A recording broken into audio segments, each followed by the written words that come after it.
nights got cold. Heart full of pain, but my soul turned gold. They told me slow down, but I can't move slow. When you chasing destiny, you can't let it go. I had to dare to dream through the storm and rain, through the dark nights and the silent pain. Now every step feel like healing in me. Yeah. I had to dare to dream when the nights got cold. Heart full of pain, but my soul turned gold. They told me slow down, but I can't move slow. When you chasing destiny, you can't let it go. I had to dare to dream through the storm and rain, through the dark nights and the silent pain. Now every step feel like healing in me. Yeah. I had to dare to dream when the nights got cold. Heart full of pain, but my soul turned gold. They told me slow down, but I can't move slow. When you chasing destiny, you can't let it go. I had to dare to dream through the storm and rain, through the dark nights and the silent pain. Now every step feel like healing in me. Yeah. I had to dare to dream when the nights got cold. Heart full of pain, but my soul turned gold. They told me slow down, but I can't move slow. When you chasing destiny, you can't let it go. I had to dare to dream through the storm and rain, through the dark nights and the silent pain. Now every step feel like healing in me. Yeah. I had to dare to dream when the nights got cold. Heart full of pain, but my soul turned gold. They told me slow down, but I can't move slow. When you chasing destiny, you can't let it go. I had to dare to dream through the storm and rain, through the dark nights and the silent pain. Now every step feel like healing in me. Yeah. I had to dare to dream when the nights got cold. Heart full of pain, but my soul turned gold. They told me slow down, but I can't move slow. When you chasing destiny, you can't let it go. I had to dare to dream through the storm and rain, through the dark nights and the silent pain. Now every step feel like healing in me. Yeah. I had to dare to dream when the nights got cold. Heart full of pain, but my soul turned gold. They told me slow down, but I can't move slow. When you chasing destiny, you can't let it go. I had to dare to dream through the storm and rain, through the dark nights and the silent pain. Now every step feel like healing in me. Yeah. I had to dare to dream when the nights got cold. Heart full of pain, but my soul turned gold. They told me slow down, but I can't move slow. When you chasing destiny, you can't let it go. I had to dare to dream through the storm and rain, through the dark nights and the silent pain. Now every step feel like healing in me. Yeah. I had to dare to dream when the nights got cold. Heart full of pain, but my soul turned gold. They told me slow down, but I can't move slow. When you chasing destiny, you can't let it go. I had to dare to dream through the storm and rain, through the dark nights and the sun. Yo, what's good? What's popping? Normally I would do vertical, but I was like, nah, y'all need to see everything. You know what I'm saying? So let's get this ball rolling. Free the wave. Free the wave.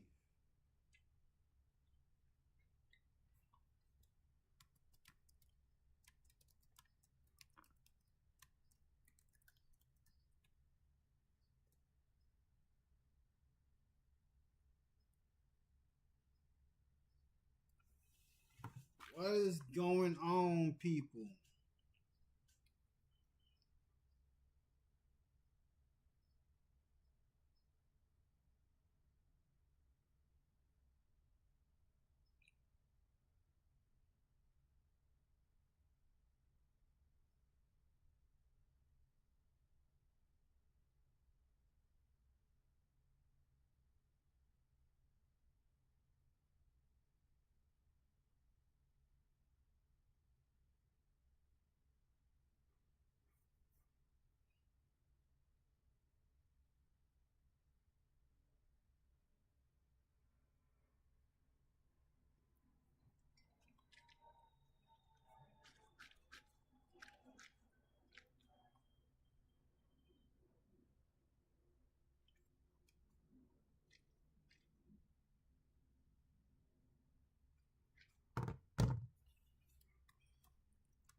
This is gonna be fun.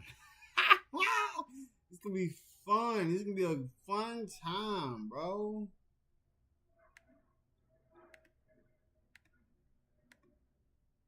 Yeah, this is gonna be a fun time. It's gonna be a fun time.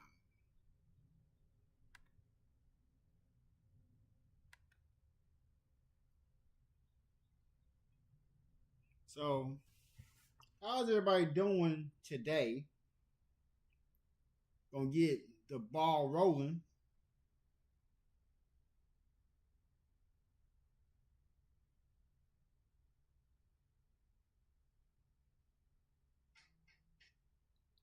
Gonna get the ball rolling.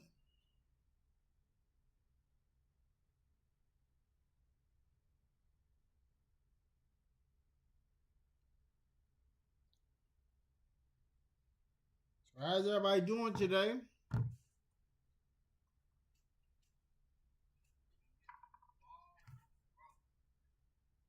How's everybody doing today? Free to Wave, Sue Surf is officially out. He officially out. But before we get into the topics, there's a lot that is going on. There's a lot going on that is surrounding battle rap. And B Magic versus Foots dropped. Fire.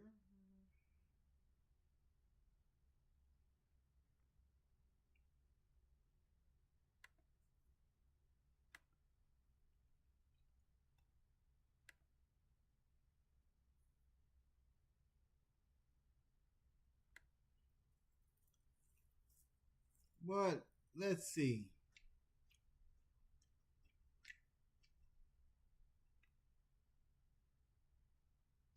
Let's see.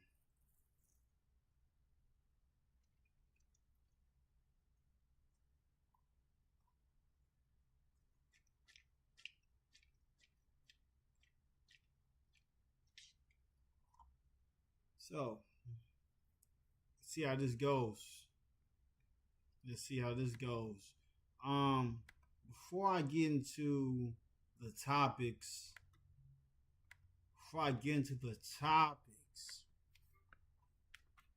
now,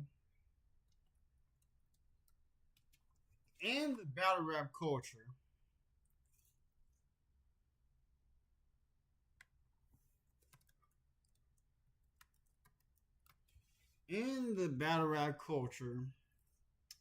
there are things going on that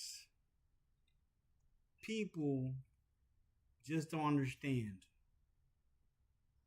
That people just don't understand.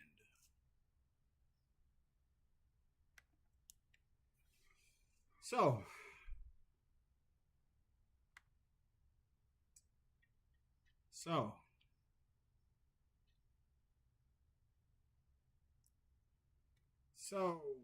they're asking, can you have a Mount Rushmore without someone from Harlem in it?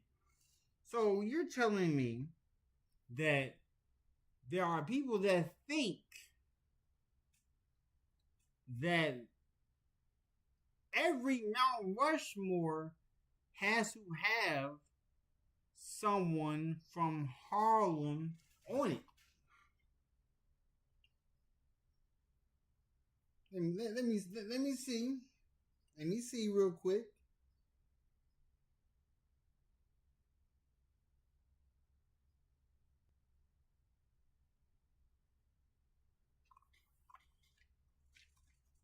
So, the battle rappers from Harlem, Loaded Lux, Murder Mook, T-Rex, Charlie Clips, J Mills, Head Ice.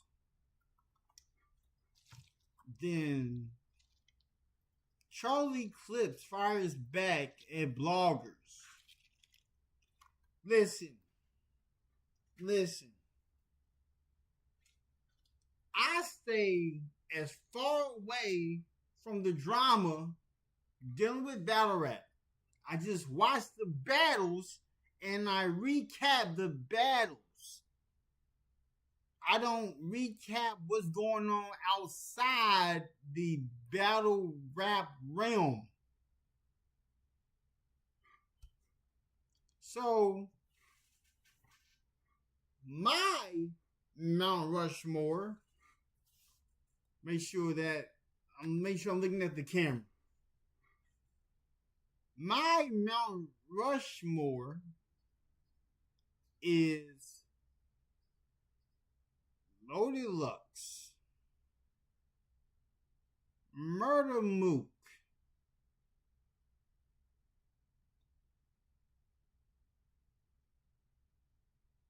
I'm sure I'm gonna try to do this right. I have Loaded Lux, Murder Mook,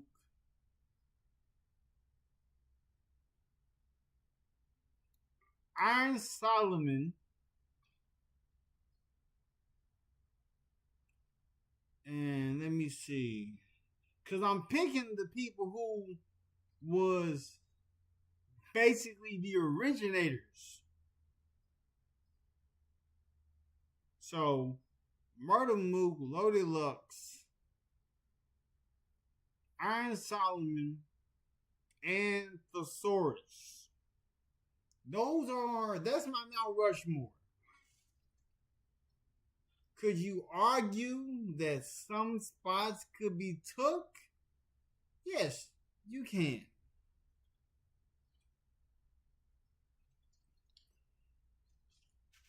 So, without further ado, let's get to it. That's not what we're going to be watching. That's just something I was looking at. That was on 15 Minutes of Fame. But, yeah, I don't really be recapping any of 15 Minutes of Fame's videos because he be after all the coins.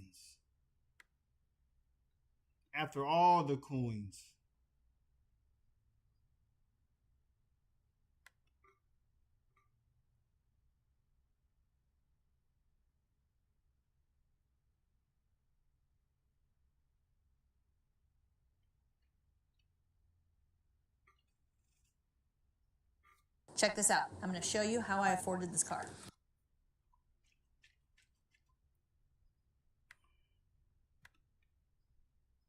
So, before we start the video, let's go over to here. Now, this breaking battle rapper Sue Surf has been released from prison after spending over 3 years on RICO charges. Now, you can go up and down my YouTube channel.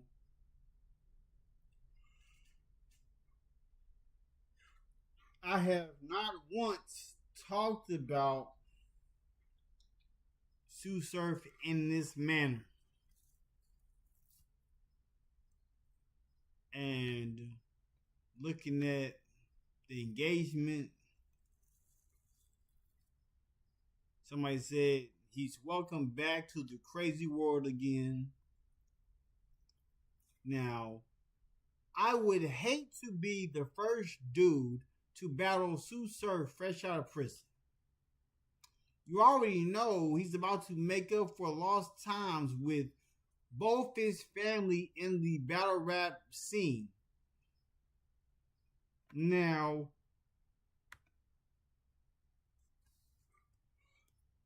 there is a long line of battles for Sue Surf. You got Iron Solomon, Murder Mook, A Ward, and a lot of people don't really think that A Ward deserves this battle. So I'm gonna put this in your ear.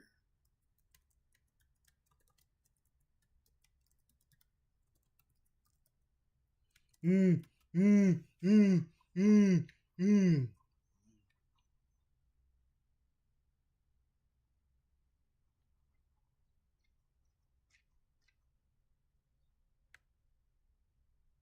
Mm, mm, mm, mm, mm.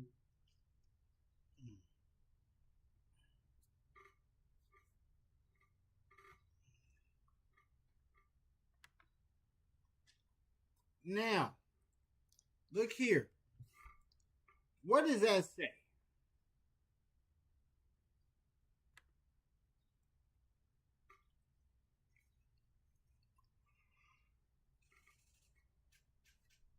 Ugh. Now, what does that say? A lot of people don't think that A Ward, not a lot of people don't think that A Ward deserves a battle with Surf. But I've been watching battle rap since the beginning. This face-off was 4 years ago. 4 years ago. Sue Surf versus A Ward already had a face-off. And A Ward has sent shots out to Sue Surf against T-Top.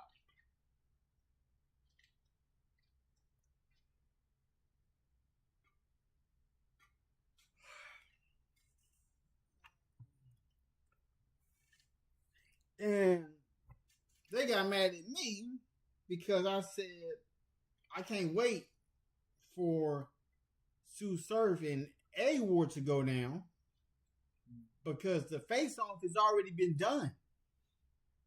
It's already been done.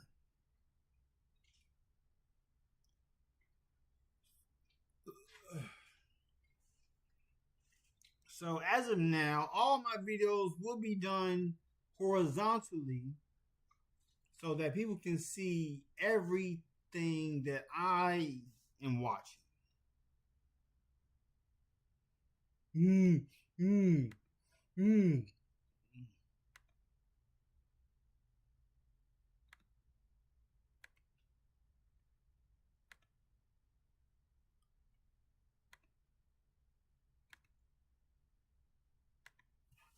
And so the first video will be this.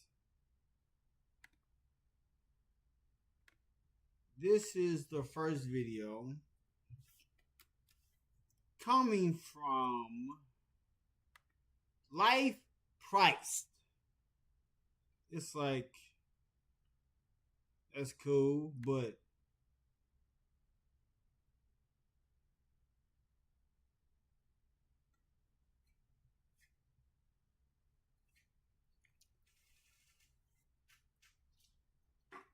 yeah.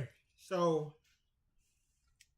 everybody in this world that we live in, we are all experiencing life totally different. Life after layoff. While so many people can't get back on their feet, I have never experienced layoff. I have experienced being let go. But at the same time, when I was let go last year, I was still making money. So can I say that I can say I was fired, but I was still making money. Regardless. Without further ado,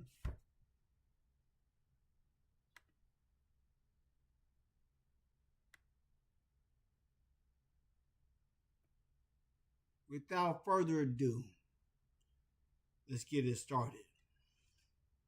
Let's get it started.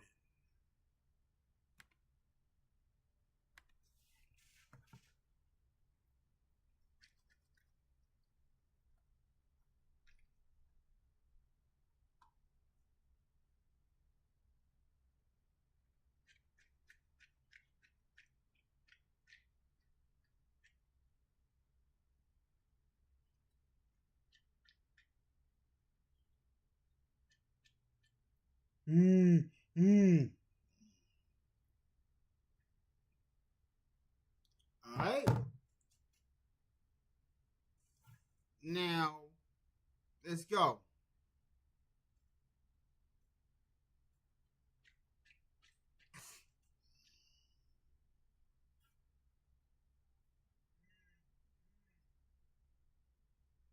That's me yawning.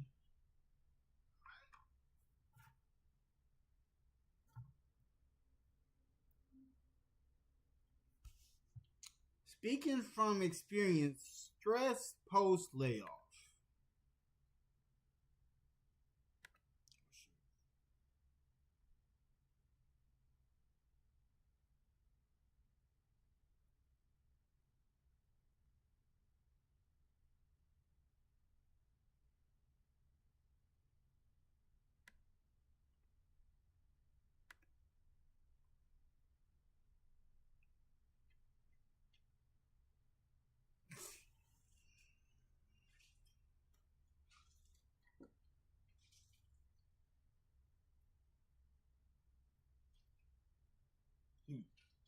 Ugh.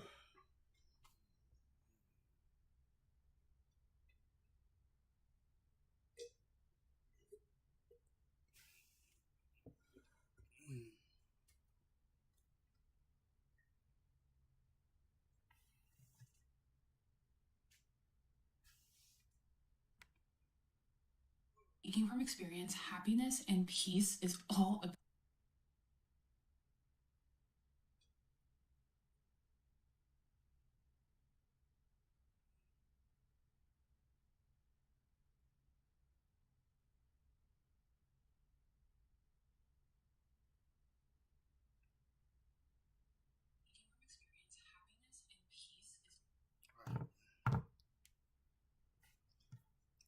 Have to make sure it's playing. So let's get to it.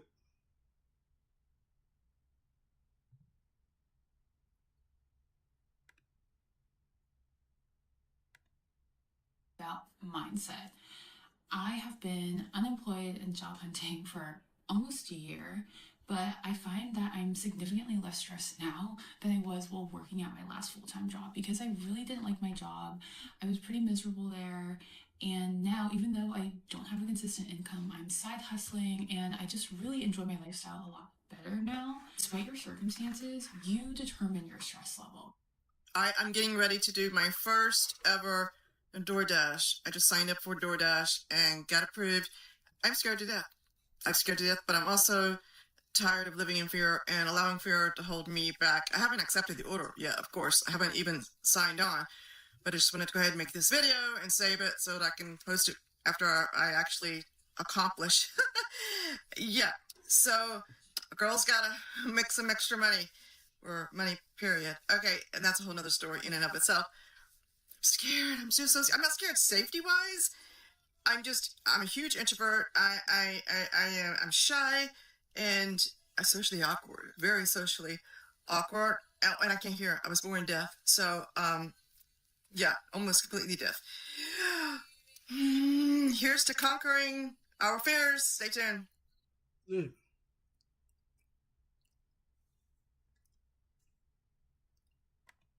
Get business done with the new American Express Graphite Business Cash Unlimited card. With unlimited living life out. All right, so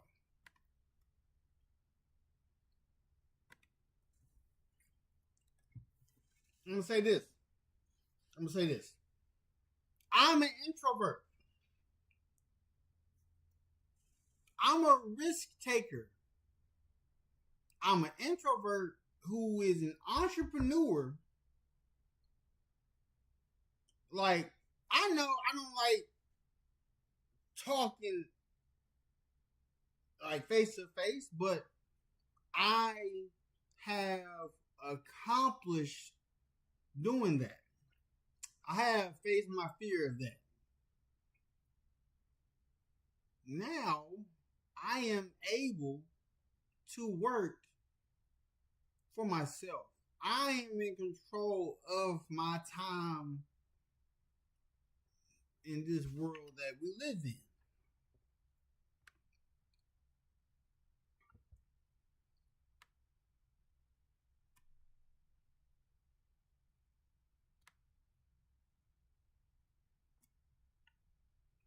You know what I'm saying? So, a lot of people just only focus working on one source of income. When in reality, you need to focus on multiple sources of income. Because don't look towards your job to be your all in all. The same way you gotta have multiple sources of income, also have like multiple banks that you can. I'm not gonna speak on that, but continue. Let's go.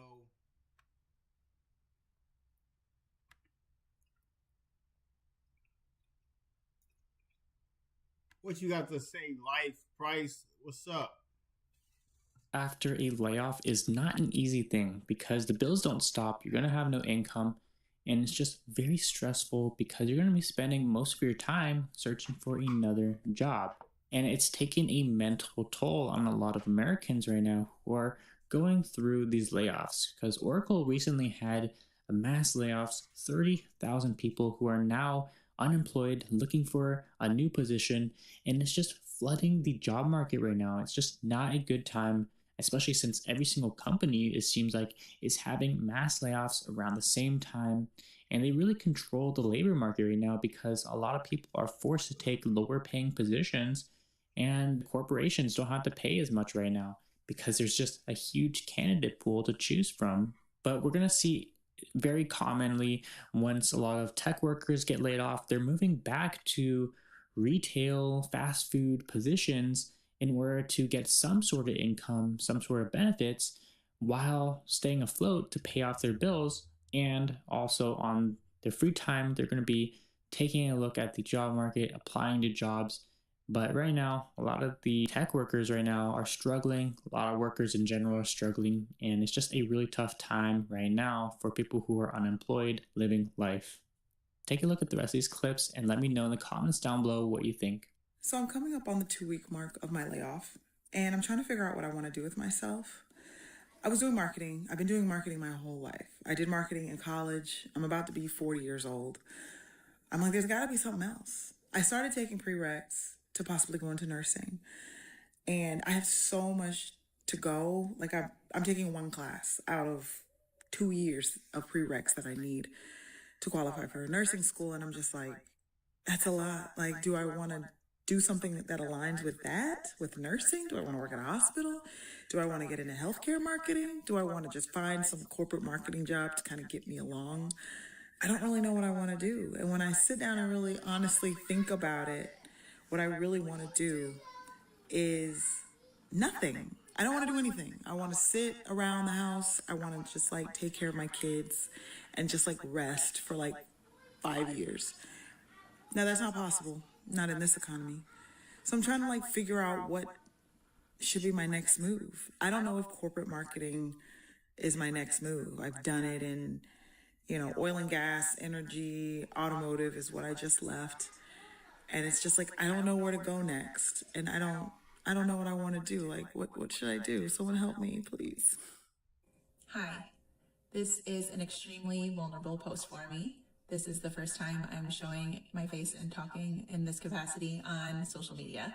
So be gentle with me. But I am a mom of 3 littles, 6 and under. And a month ago, almost to the day, I was laid off from my 6-figure corporate marketing job. The feeling that I had that when I was laid off was not one you would expect. So at this point, y'all didn't think to have a savings account to build up your savings for 6 months in advance? Y'all never thought to do that at all? So everybody has just been pondering and trying to figure out what to do after they're laid off. It's like, make it make sense. Like, make it make sense. Because I've never experienced laid off, because I could lose a job and then still be making money. Like, that's what I did last year. I lost a job. I was almost on my year mark of the last job I was working in 2025. And when I left that job, I deleted all the numbers out of my phone.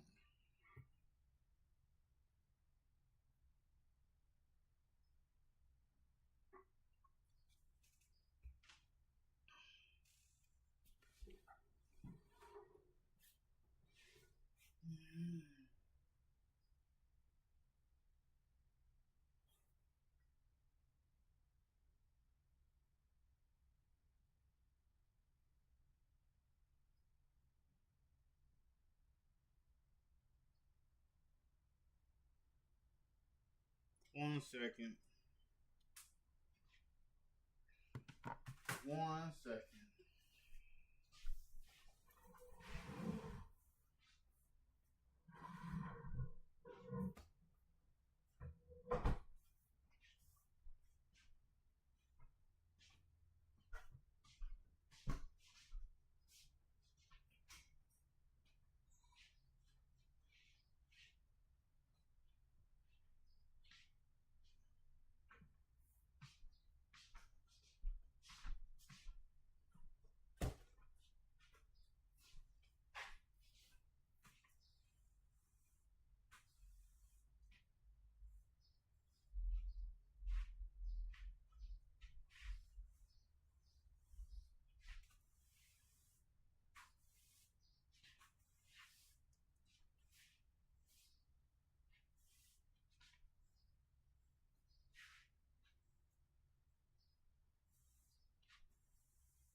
All right, so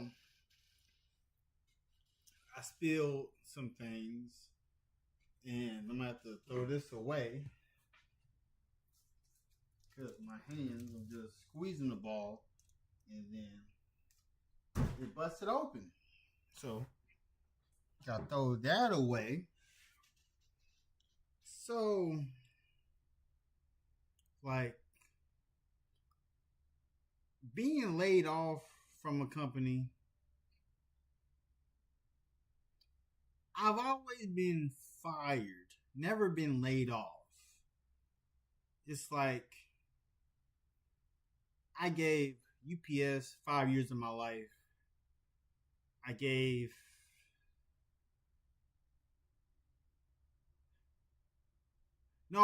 so there's only UPS.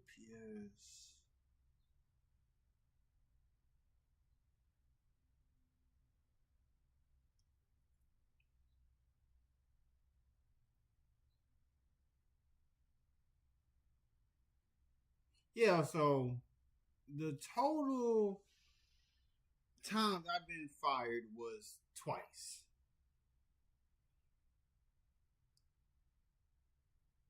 Like, I worked at UPS for 5 years. They fired me. I worked for Papa John's. They didn't fire me. I worked at Domino's. They didn't fire me. I worked at Amazon. They didn't fire me. I was a FedEx delivery driver. They didn't fire me because when I was a FedEx delivery driver, I was considered a independent contractor. That's what I was considered as. So all the things that I have done for work. So the main times I've been fired was mainly twice. All of my other jobs I had, they either let me go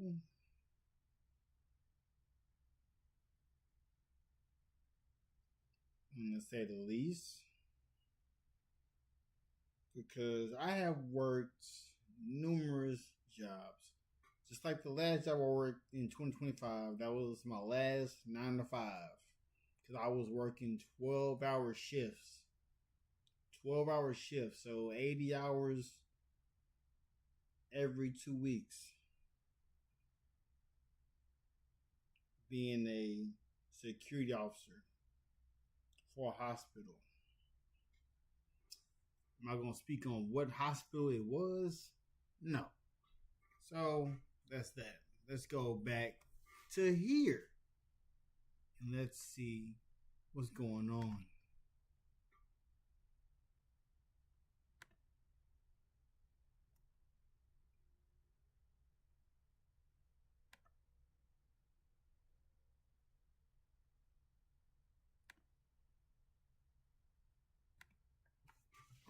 And certainly not one I expected from myself, but I was relieved. I was a little nervous because I don't know what's coming or, what's next. But the feeling of relief was pretty overwhelming. For the last month, I've been definitely dealing with a roller coaster of emotions. I've been stuck in freeze mode for a while, but just doing my best to, be a good mom and be a good wife. My husband works very long hours and he is a great husband and father. But I was feeling extremely burnt out for a long time. So I do believe, this is God just pushing me into my next chapter. And I am going to be documenting what that is. So I don't know what that is at the moment, but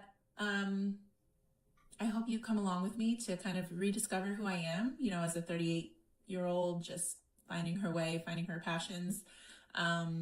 and working on herself, her confidence, and yeah, just doing things that I love. So for my friends and family, sorry for dropping this bomb on you this way, but if you are 35 and over and you were just laid off, or you have similar feelings of feeling burnt out, kind of rediscovering who you are at this stage in our life, please drop me a comment so I don't feel so alone. And I would love to share experiences.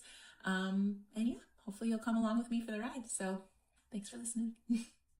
I woke up excited this morning, and somehow that made it worse. I'm 40 followers away from 10,000. The weather in DC is beautiful, and for like 5 minutes, it felt like a normal morning. And then it wasn't. Because here's what nobody tells you about being laid off. It's not the moment you find out. That part has a clarity to it. You're in shock, you're in motion, you're figuring out next steps. It's the after that gets you. It's waking up and not having somewhere to be. It's the absence of the thing that gave your day shape. It's small logistical things, an unemployment issue, a booking mistake, a to-do list that keeps growing, hitting you differently than they ever would have before, because there's no structure underneath them to absorb the weight. And what nobody warns you about is how physical it feels. There's a pit in your stomach that just sits there. There's a kind of murk, I don't know how else to describe it, that follows you around. You can be excited about something and still feel it. And on top of all of that, there's this extra pressure, this feeling that you're one wrong move away from falling through the cracks, like the margin for error just disappeared. Every little thing that goes sideways feels like it carries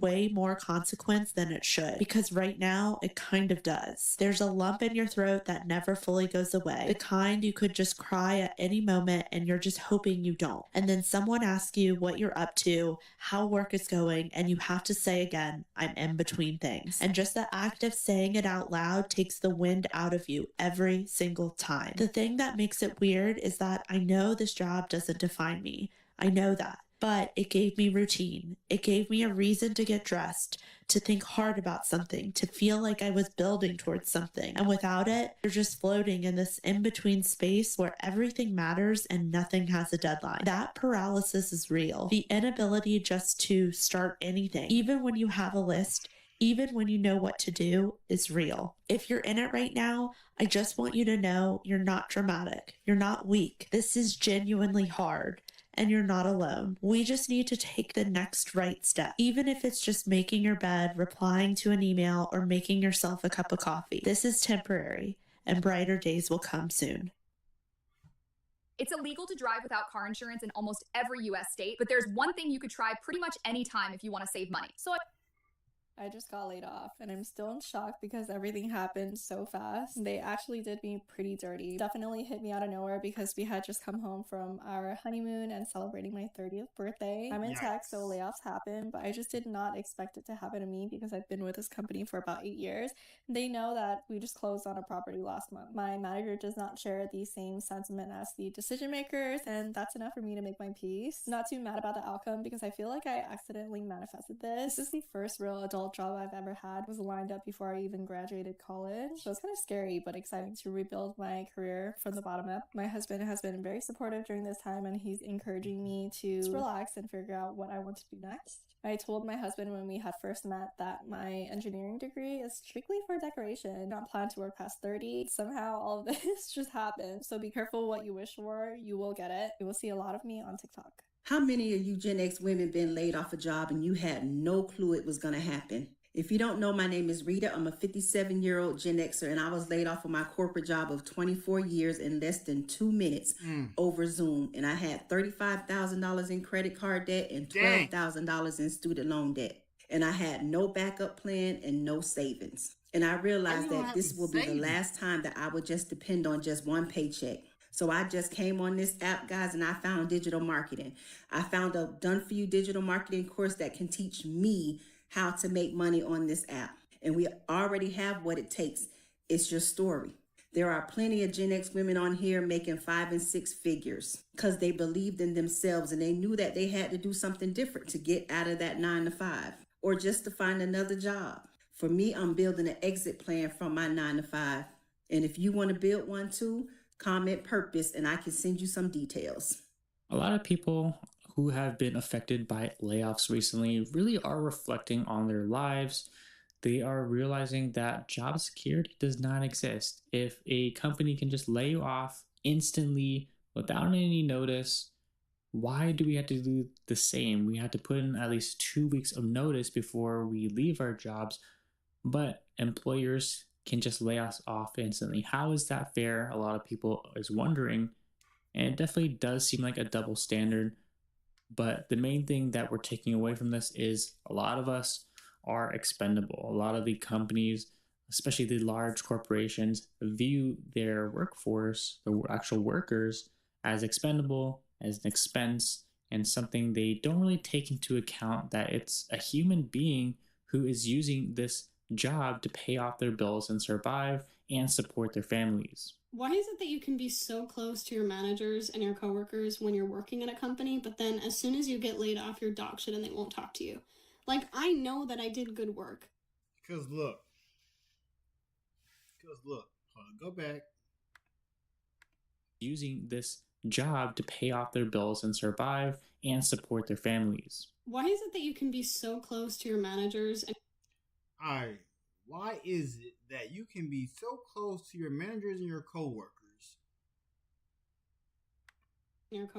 when you're working in a company, but then as soon as you get laid off, you're dog shit and they won't talk to you? Because look, I went through that same exact thing. That's a fact. That's a fact. The first thing I hear when I touch down is, "Sir, the Midwest rude." That's a fact. And in reality, like, the last job I used to work as a security officer for a hospital, they used to talk to me like crazy. Then all of a sudden, I got let go. They no longer talk to me. Their name does not go across my contacts. Because as soon as I got let go, I stared them in their face, because the last thing they said to me was, "Is there anything else you want to say to us?" I deleted their numbers right in front of them. I don't remember their names. I don't remember their names at all. I don't know none of their positions. It's insane how life is. It's insane how life is for people.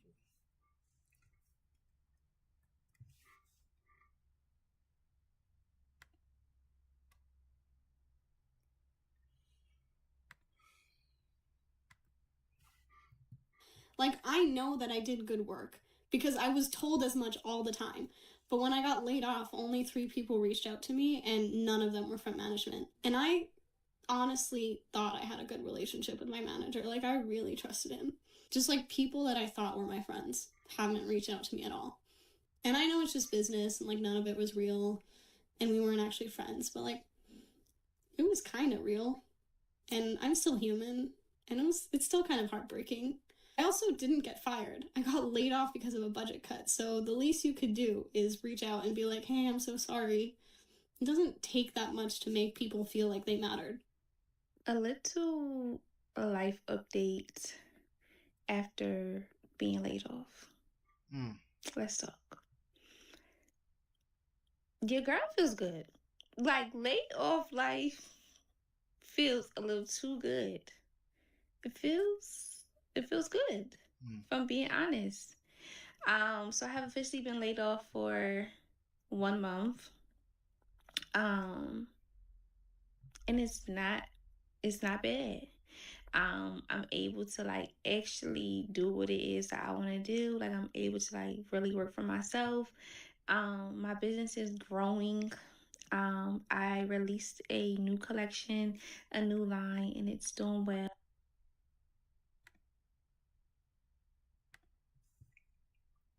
Because look, when I was talking to people, that I was working with, like my ex-coworkers, and I was telling them I'm going to be going into medical courier work, one of the coworkers said, "What if it doesn't work?" What do you mean, what if it doesn't work? That made me go towards it even more. And I went from having, like, I got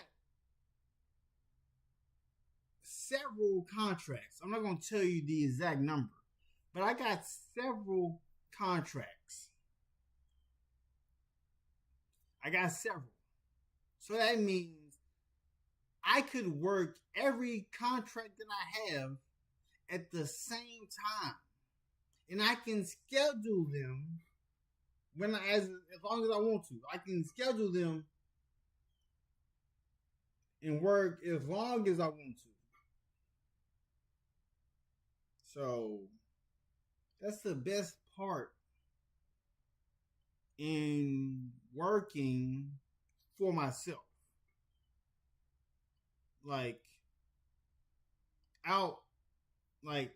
Outside. Oh shoot. I don't even know. See, first of all, I don't even know what Donald said. But I'm just letting y'all know now, like, before I was even in the algorithm, I was outside making money. And once my settlement comes in, the engine will keep running. That means I will be getting YouTube Premium, so we don't have to worry about ads. Like, everything will be different. The content will be different.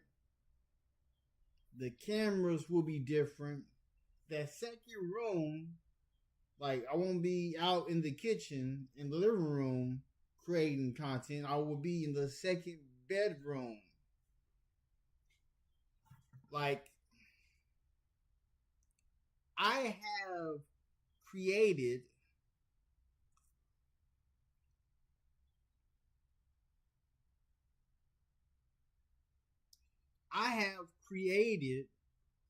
over, let me see, 1, 2, 3, 4, 5, 6, 7. I created 8 different videos on TikTok.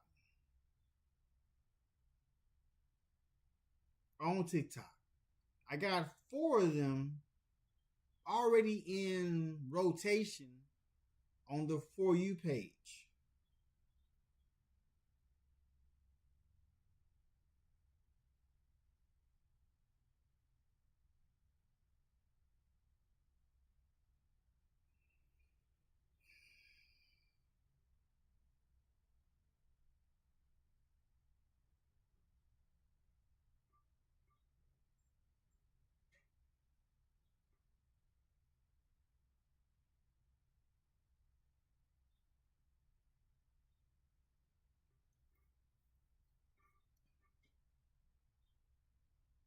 Well, let me go check the mail real quick. They wouldn't believe me. They wonder where I got a drip from. I told them it came from a bottle of Fiji. They wouldn't believe me. They wonder where I got a drip from. I told them it came from a bottle of Fiji. They wouldn't believe me. They wonder where I got a drip from. I told them it came from a bottle of Fiji. They wouldn't believe me. They wonder where I got a drip from. I told them it came from a bottle of Fiji. They wouldn't believe me. They wonder where I got a drip from. I told them it came from a bottle of Fiji. They wouldn't believe me. They wonder where I got a drip from. from. I told them it came from a bottle of Fiji. They wouldn't believe me.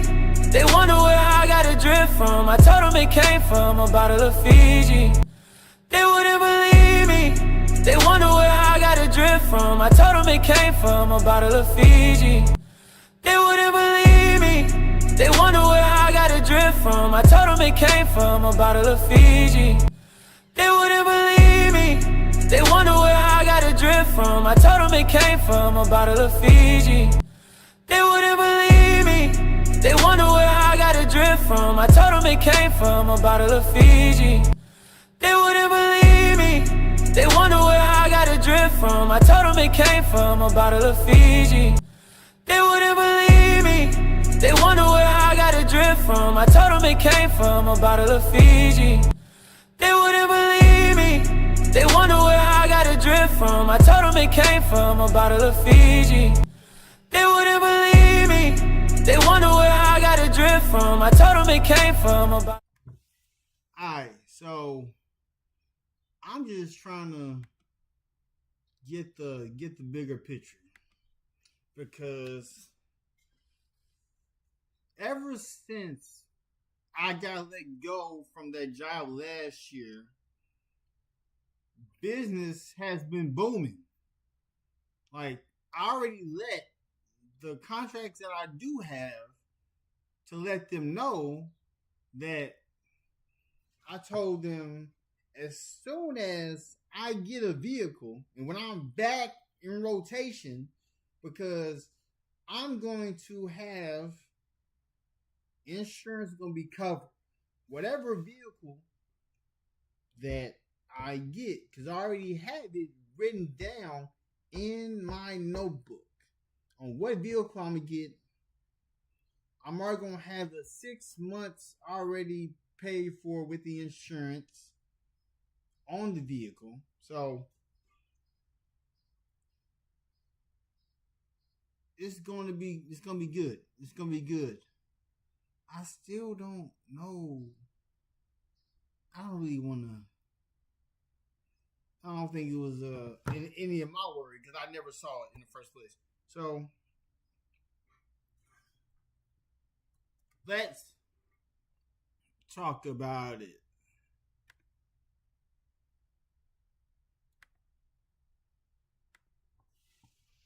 If you haven't already, go shop Wake Up Late.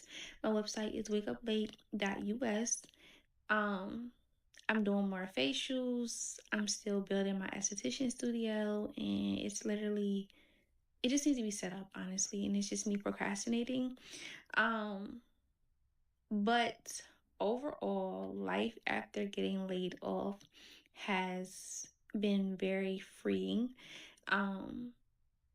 To just wake up and to just know that I have to put in work if I want to eat. I don't know, it's just different. I'm not worried. I haven't been worried. I have so much faith that things are going to work out, that this is the space I'm supposed to be in this season right now. Yeah, I don't know. I feel good. I feel really good. Check this out. I'm going to show you how I afforded this car. Okay, you ready? All right, $118 for car insurance. Alhamdulillah for all.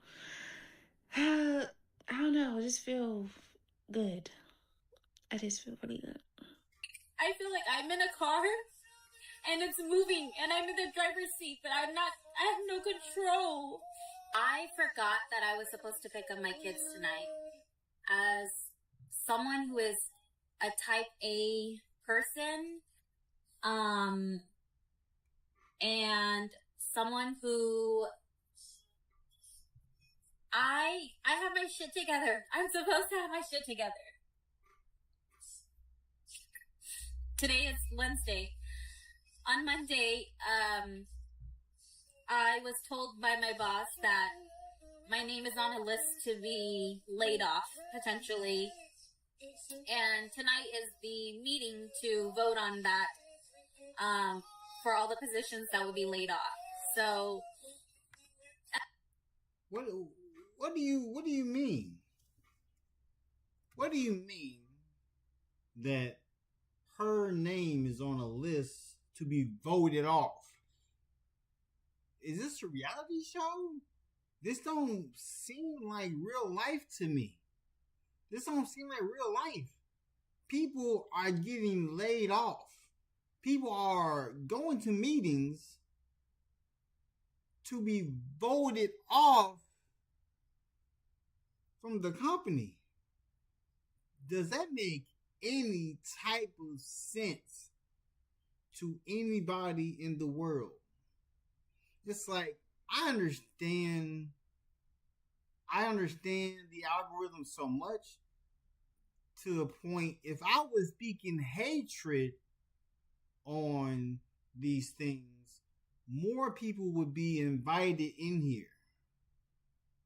That's the main truth about it. But this is insane. People are getting laid off and they're going to meetings getting voted off like it's a reality show. Like it's a reality show. That's insane work.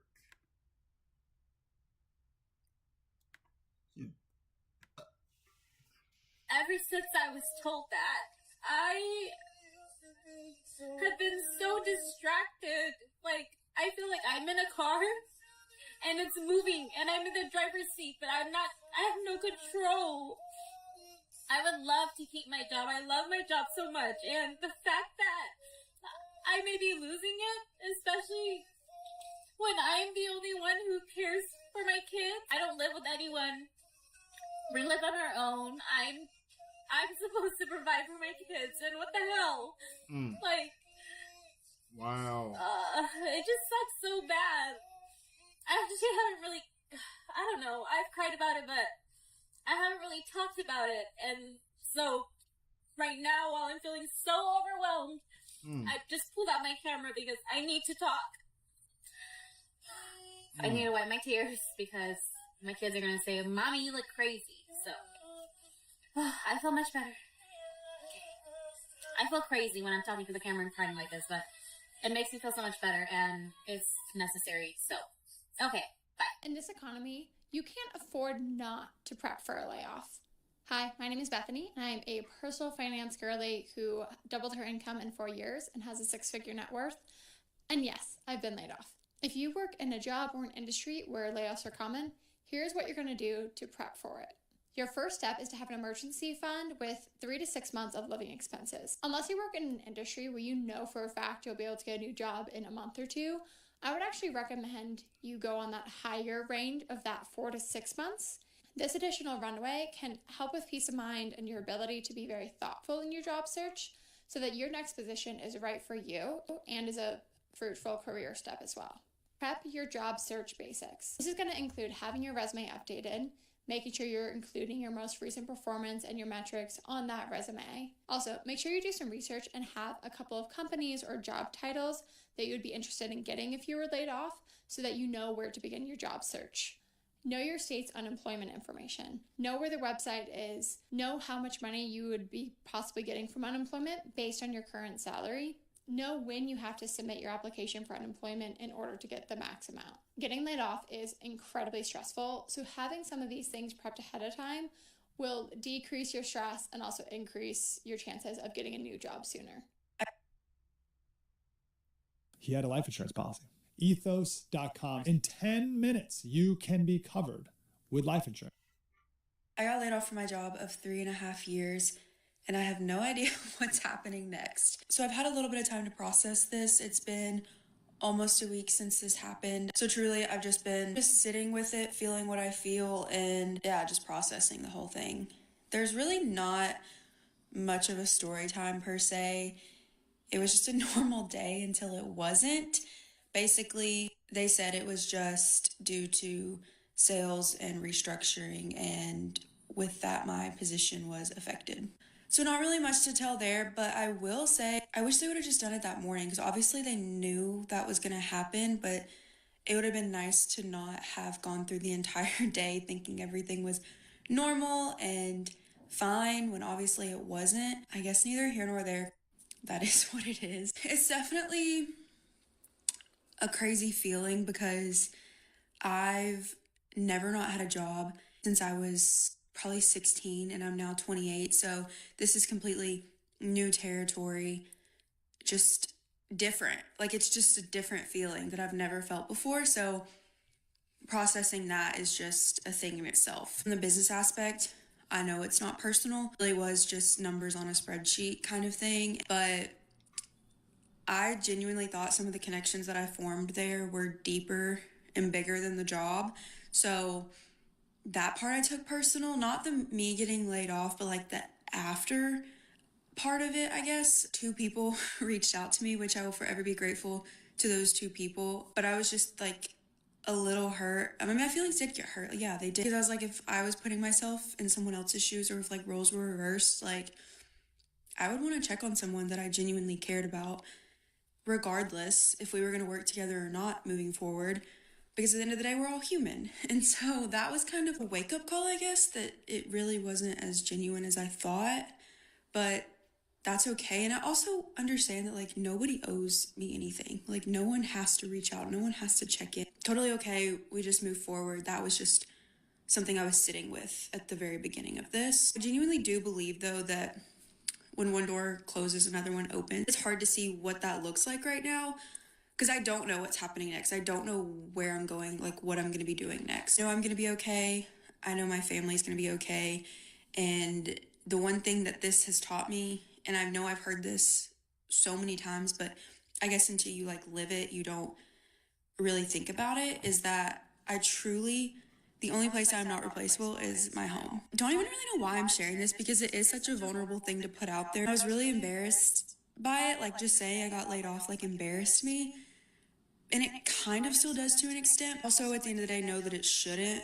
And so I'm trying to reframe my thinking, and my husband just keeps reminding me, and thank God for him, but he is just, your worth is not tied into a job. I'm still trying to be optimistic, and even though I wake up in disbelief or like throughout the day, I'm like, okay, this is really life. Like this is real life right now. God's not going to keep you somewhere that you're not supposed to be. You are going to be where you're meant to be, and that everything does happen for a reason. So whether it's you make the choice to leave or you're forced to leave, you're gonna get out of it one way or the other, regardless of how that looks. I'm just trusting and open to the possibilities that are out there. Anyone's going through this, I just hope that this is your reminder that you are worthy and you are valued, and those 2 things are not tied into a job. It's okay to fear the unknown, just don't allow it to consume you, and just be expectant that big things are going to happen in your life. Because that's what I'm just reminding myself of right now too. I know this is going to be a journey, but if you want to follow along with it, I would love to have you here in my what comes next. But yeah, like I said, your worth and your value is not tied into a job, so never forget that. Hey everybody, Walton Goggins here. Starting a business is never easy, but with GoDaddy Arrow, that endeavor is about to become a whole lot easier. They are tagging people who are making There's nobody more annoying than somebody that will repeat something they heard. Hold on real quick. Hold on real quick. Hold on real quick.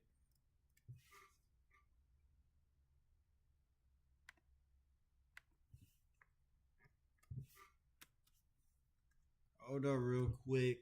So, before we get to that topic, Gen Z pre-installed thinking is killing conversations. A lot of people don't really know how to conversate. A lot of people don't know how to conversate face to face. There's too many people who conversate through their phones, FaceTiming, texting, but they never do face to face. They never like meet eye to eye. Like, what happened to doing that?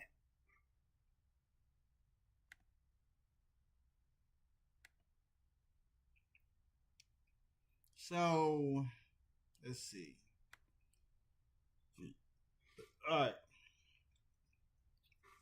So Gen Z pre-installed thinking is killing conversations because Gen Z is already trying to compete with millennials, saying that we cannot claim 3 generations when we've been a part of all of them.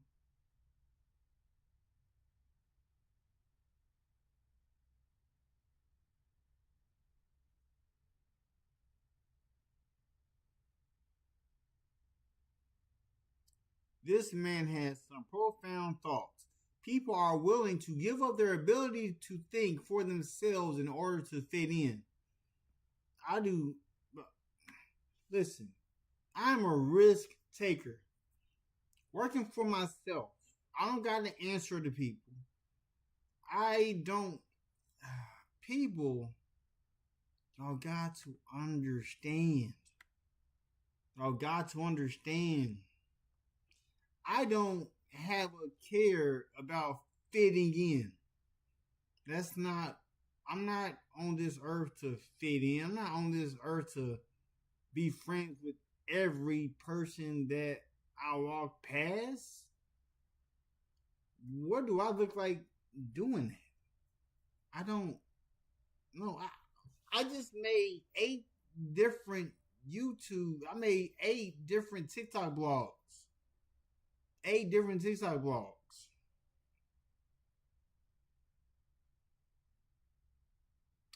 The thumbnail you're looking at for this live stream, I'm not even speaking on what I made as a thumbnail. I'm not even speaking on that. I'm speaking on something totally different. Maybe the first 5 to 10 minutes I was speaking on the thumbnail. Then I went over to another topic. You see, I'm a person of many hats. I wear many hats in my life. Like, I can work freely as I can. Like, I'm not doing no more applying to jobs. I'm not applying to no 9 to 5.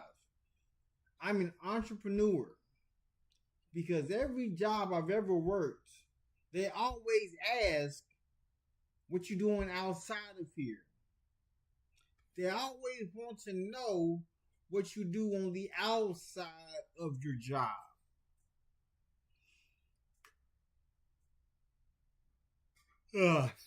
I'm just saying. So, let's hear Ty Boogie. Congratulations to 107,000 subscribers. Congratulations to that. Ty Boogie. He's a Gen Zer, but he's like a very intellectual one. Not everybody has his mindset. You know what I'm saying? So, let's get into it. In an argument or in a back and forth, they repeat their point that is really something they just heard, but they don't even know the context of that thing. They don't even necessarily believe it. They're just repeating it because they heard somebody that they believe is smarter than them say it. It is the most annoying conversation to have, but I won't ruin this video because this brother breaks it down perfectly on what I'm talking about. These are the worst conversations to have. And in the internet age, in the ChatGPT age, we see this so much. In the TikTok algorithm age, people getting their prayers and answered by their algorithm and stuff. Everybody got an answer for something. All right. Pre-installed opinions are ruining conversations. All right. Yo, go ahead and hit that like button. Hit the subscribe button. Nah, I mean, if you're a new viewer, go ahead and hit that subscribe button. I make videos every single day except for Saturday because on Sunday we do a scripture reading. Without further ado, let's get into this. 5 seconds in, you realize you're not even talking to a person, but you're talking to a playlist. Like, you could be mid-sentence. breaking something down, being calm and logical, and they'll all of a sudden hit you with, well, actually. Oh, here we go. Track 3 started playing. No thoughts, just vibes and downloaded opinions. Hey, man. Break it down, See, I brother. swear today, some of the conversations feel like you arguing with a customer service chat box with a fucked up attitude. Right on. Oh. You can ask a direct question and they'll give you a completely different answer. Mm-hmm. Like, you'll say, why do you believe that? And they'll turn around and say, because people like you always. What does that have to do with what I just asked you? Just a minute ago, we were on Earth, and now we in outer space somewhere. And the crazy part to me is how they say the shit with the utmost confidence. You know, that dangerous, chest out, chin up confidence. Like they didn't just download that opinion 20 minutes ago while brushing their teeth to a podcast called Think For Me Weekly. See, I started to notice that about a lot of y'all. A lot of you who like to debate online, you're not debating at all. You're simply reciting something you heard somebody else say. I mean, there are so many people that have the brains of their algorithm. It is scary. And once you learn, like as a content creator, once you learn how algorithms work, you realize you can't just go with group thinking because your algorithm keeps spitting out the same thing. Because here's the thing. Your algorithm gives you what you engaged with. So I'll use politics for an example. If you watched a video about Republicans and they said bad stuff about Democrats, you watch that whole video, you know what TikTok thinks? TikTok thinks you love this type of content. They keep giving you content on this side. Same thing for the Democrats. They keep giving you content on this side because you engage with it. So now you have taken this as your only way of thinking instead of seeing both sides. Instead of forming your own opinion based on the facts. Instead, you're going by the group thinking that your algorithm is giving you, which is bias because it's giving you something that they believe you will stay on their platform if they keep giving you the same thing that you watched, if that makes sense. Yeah, I mean, so you, in other words, just to get off of politics, have your own train of thought. There's nothing more annoying than wanting to have a deep conversation with somebody, but they can't go beyond what they previously thought. There's nothing better than coming to a, man, you right. Wow. Yo, I never looked. That to me is like, it's like food for my brain, bro. It's food for thought. You know, they would say it, but it's like dopamine, a dopamine rush I get when I'm like, I never thought about it. But people are so scared to open up their brains to have that moment in conversation, shortening the possibility of great conversations because everybody just wants to know just what they know. Right on. Man, this topic really got me thinking right now. But you know what else I've been thinking about? The fact that my subscribers are making money. So this subscriber right here DM'd me and he made $3,000 in 70 days. So I tell y'all all the time to DM me if y'all make any money, clicking the link in my description or the link in the comment section. People are making money playing below, link in the comment section. Back to the... You ever heard somebody say something and it sounded just a little too polished? Yeah. Like they could say something like, well, that's rooted in internalized systemic whoa. Slow down, TikTok professor. I know a script when I hear one. And I know it's a script because all I got to do is ask you one follow-up. Yo, the people that would do that to me was when I was in college. I took 1 year. Well, I took a lot of years off college, but the year I got out of college and everybody started, like, you know, the first freshman year, you're taking a lot of the basics, the social studies, you know, all the beginning curriculums. The second year, people were taking colorful studies, religious studies, black people studies. They were taking, what's the gender studies. When I say the words I started hearing, I was like, what? Like, I said, I'm going to offend somebody with this, but hey, it is what it is. I'm just telling y'all my response. This is the first time I heard of this. I was like, yeah, nah, she's actually a cool person. I'm just using that as an example. Nah, she's mad cool. You talking about her? The her I was talking about was standing right beside me. She said, excuse me, put my hand down and said, I am not a her. I can't even act this shit out. Hold on. She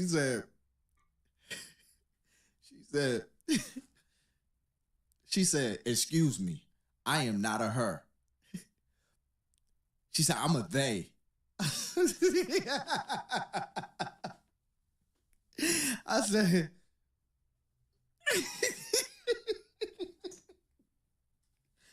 said, but there's only one of you.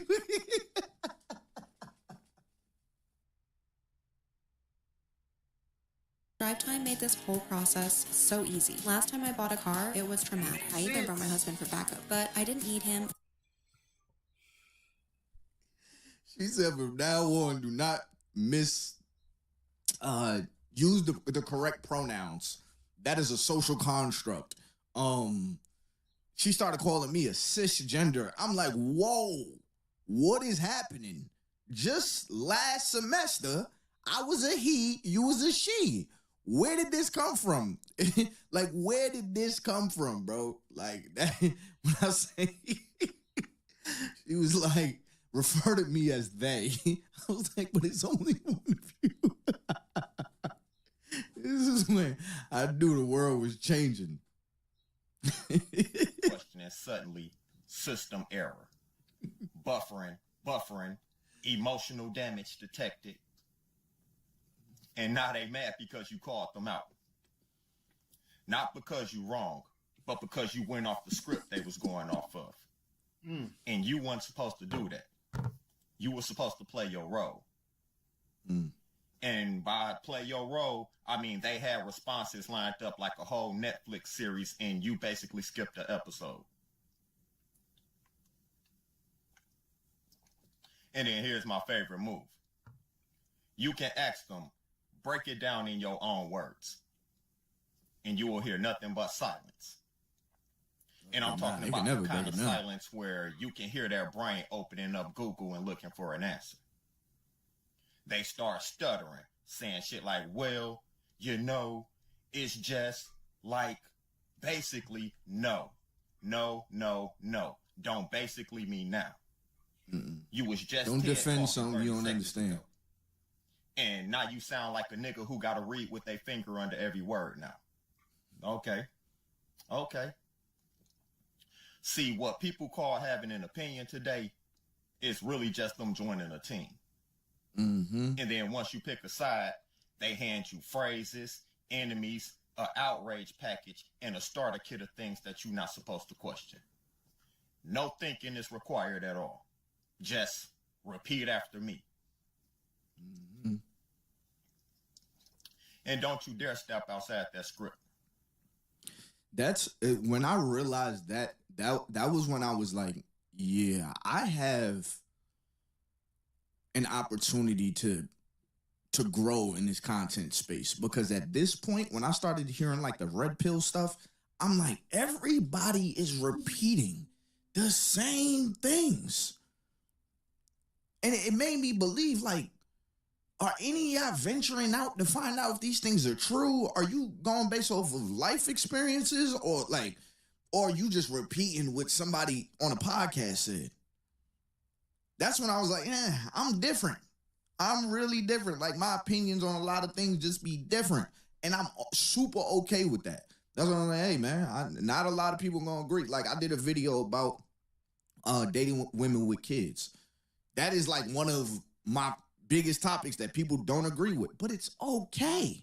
You don't have to agree with the fact that I do believe that women with kids still have high value. I mean, they still have value. I mean, people will say that a woman with a kid. Imagine being able to build an app with your name on it, just by thinking about it. Meet Base 44, a complete AI creation platform. Describe what you want. Don't date them. Basically, I'll leave it there. Now, I mean, but here's my thing. There are a lot of great women that have had kids or had a kid and was married, got cheated on or broken up with, and that leaves her by herself with the kid. How is she now a trash woman? She made a mistake. How did she make a mistake? You know what I mean? So these are one of my opinions that people, they attack me on it. And it's okay. Like I just said it just now. Somebody's going to say, yeah, Boogie, I was with you until you said that part. And it's fine.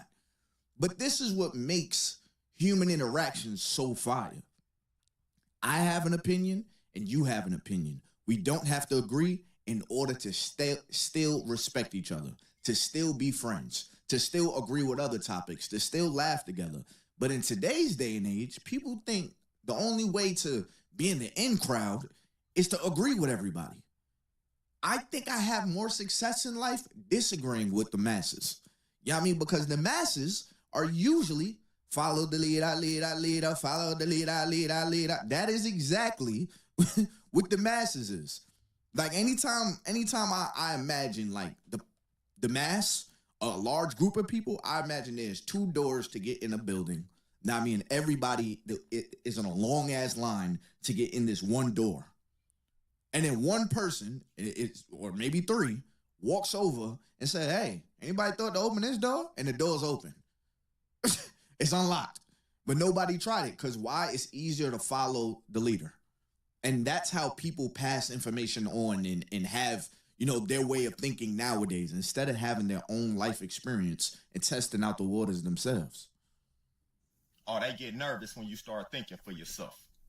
Because now they can't predict you and they can't label you like that. You don't fit in their little boxes.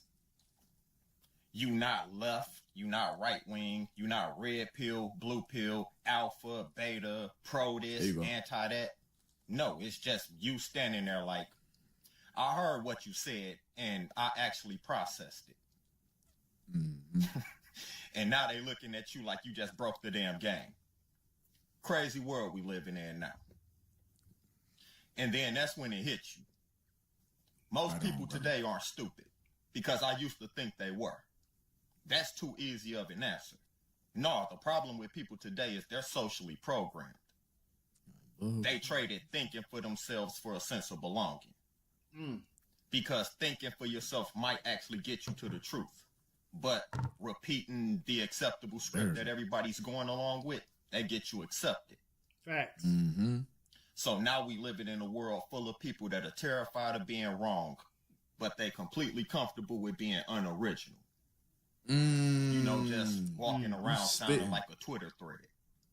And the sad part about it is, if these ideologies and ways of thinking jumps on you at a malleable age, at an early age, at an age of, you're still searching for yourself, you start to believe this is who you are. You start to believe these are original thoughts because you heard it somewhere. There are so many things that I've heard, that I've been taught growing up, that I'm like, where did that person get that from? Why do I think that's true? Out of, like, the life that I've lived, do I believe in that? I don't. I don't really believe in that. I don't believe you should look at stuff like that. No. Even though at that age, when they first told me, I believe. But it's okay, people. If you don't get nothing from my videos, be original in thought. I'm original in the way I do this, and I think that's why it works. If y'all want to do this, be you. Don't try to copy me. Don't try to copy Astro Dior. Don't try to copy Anton Daniels, O'Shea Duke, MTR. Be you on camera. Now, I mean, it's one thing to, understanding the method, but you on camera, be you. Be original. Don't repeat ideologies. That's what makes you special. That's what. Because, look, I'm totally understanding this whole concept of creating content. Like, every time I'm watching one YouTube channel, it's like multiple channels are doing the same. Are we talking about the same video? Talking about the same thing. But you can go to my TikTok, you can see that I'm talking about different topics. I dropped 8 different TikTok blogs about 8 different things. 4 of them are already going through the For You page already. Like on my TikTok,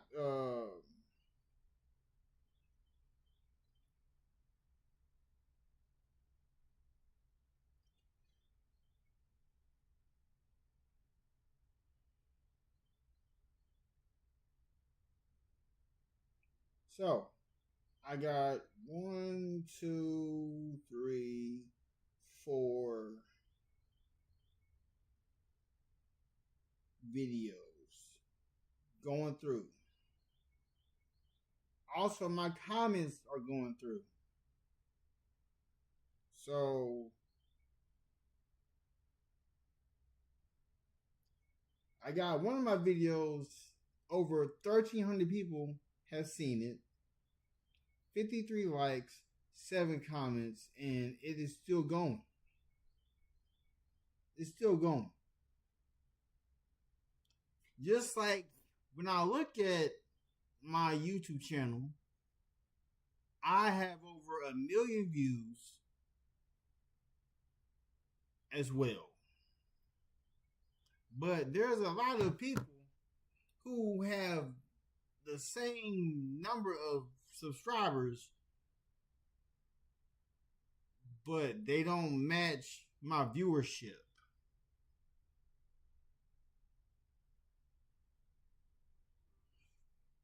So that's that.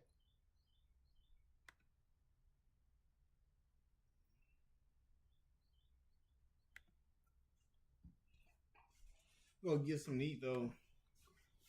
Why people come here to hear your opinion. There are a couple of pages on YouTube that do something similar to what I do, but they literally, every video is just like the last video. And I'm like, yo, do they have like other thoughts? Like how y'all just every video? And I ain't knocking it. If it's working, by all means, do your thing. But we gonna hate women on every video? That's what the whole page is about. There's pages with women hating men every video. Listen.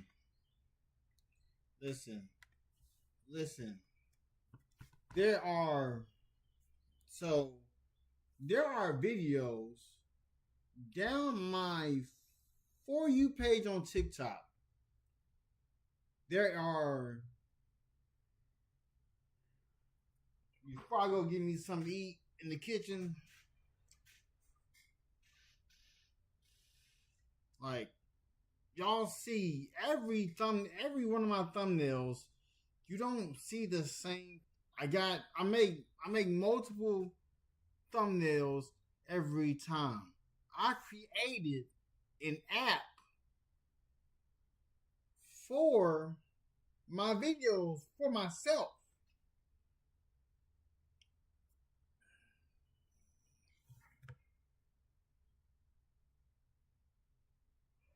Like I got over 1.1 million views.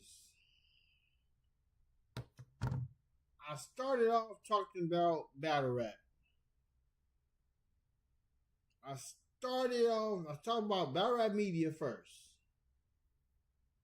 I talk about what's going on with the news. I talk about things that nobody is speaking on, that nobody sheds light on. My TikTok page is full of nothing but that. I do different episodes. I dropped 8 different episodes on TikTok today.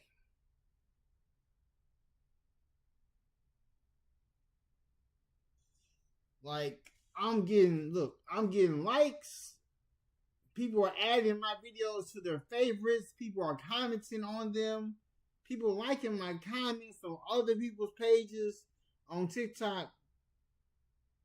It's crazy how it goes.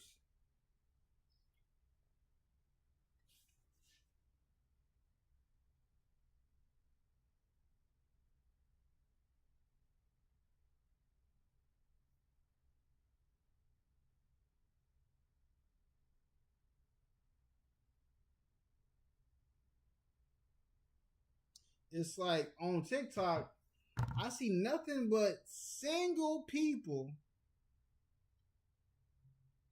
trying to do what that one lady does. Arlette. Let me see real quick.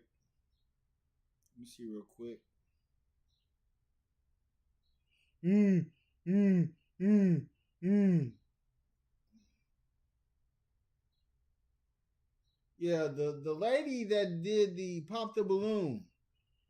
I'm going down my TikTok For You page. I see nothing but man versus woman. Same episode.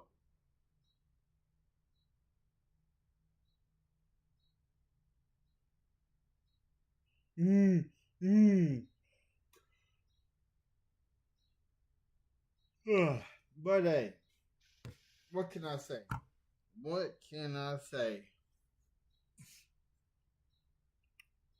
In like the same way these battle rap fans put the battle rappers on pedestals, no, I don't do that. I focus on the battles, I recap the battles. I don't really care to do interviews with battle rappers. I don't really care for that. I don't care about doing no interviews.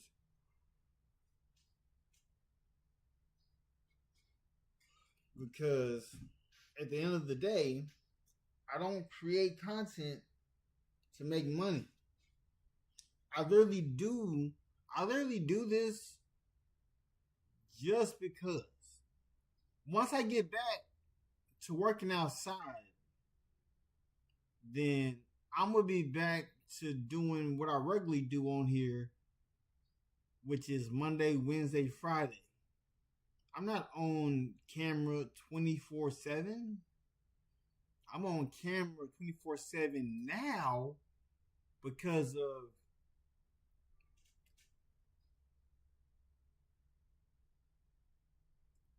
of what I am going through now. Because not a lot of people even know the reasons why I'm even streaming.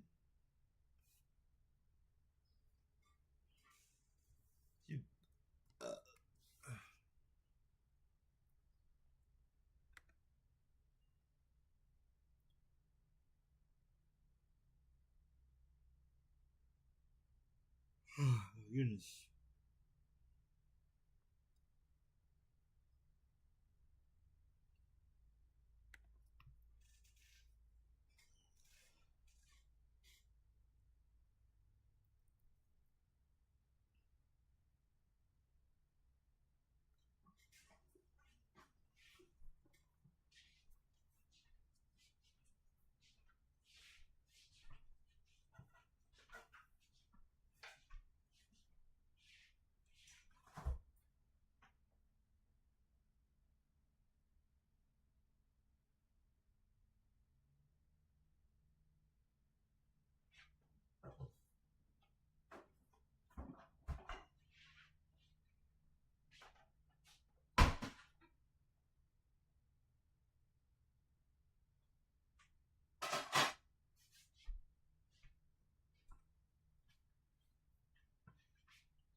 I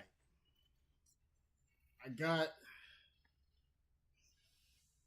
Alright, so what I'm eating today.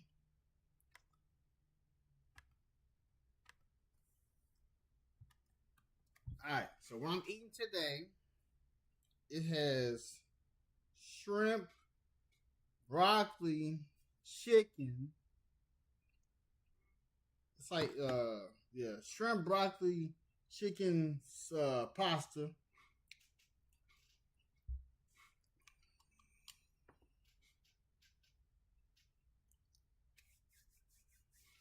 Let's get into it.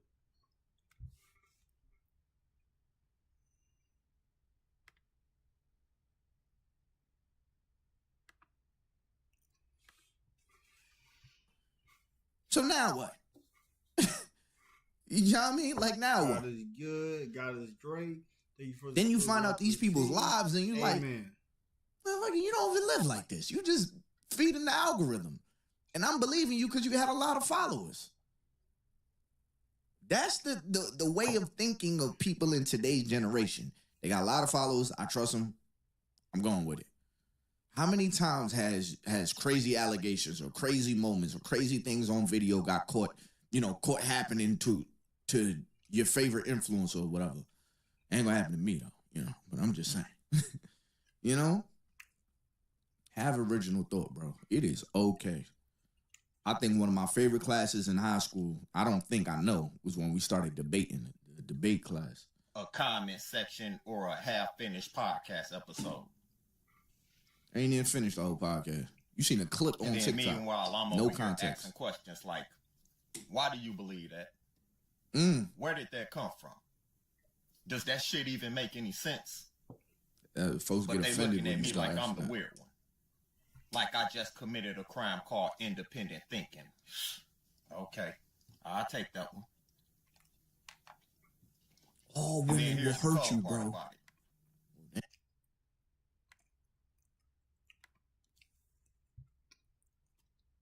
And then people be mad at me for the opinions I have.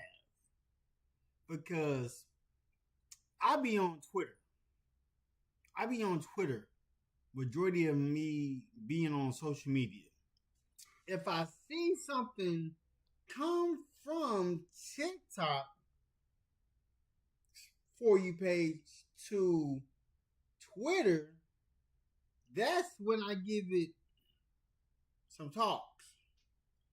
So I had some videos that I did where things was going on. Some videos about people's homes, some videos about people eating food and not paying. Like, I just watch the video, watch the clip, study the clip. Before I would speak on the clip, I would watch it 5 to 10 times so I didn't miss nothing.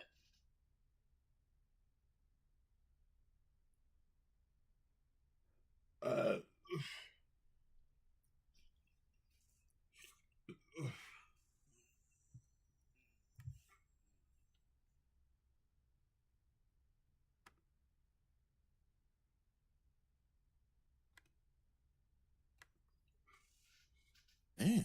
The moment you actually stop repeating what you hear and you actually start thinking about it, you get quiet. And I'm not talking about weak, I'm talking about just quiet. Because you finally realize that most of the conversations that are being had today, they're not built for the truth. They're built for agreement. So when I hear people, especially in my comment section, because y'all kill me with these same word for word phrases that y'all do, I don't even listen to what you're saying anymore. I'm now asking myself, is this them talking or is this something they heard from somewhere else and it's wearing their voice? Because I'm done arguing with playlists. If I want to argue with a playlist, I just turn the shuffle on mine. But that's all I gotta say. A lot of people don't have opinions today. A lot of y'all got talking points. Like I said, I used to think something was wrong with some of y'all. I used to think y'all was fucking retarded. It ain't that at all. It's just you don't want to think for yourself. Oh, well. Leave a like, leave a comment, and I'll catch you on the next. In today's time, apparently you can go from 0 to a complete site in just a single prompt with Wix Harmony. I don't know if this is going to be possible. Where vibe coding meets drag.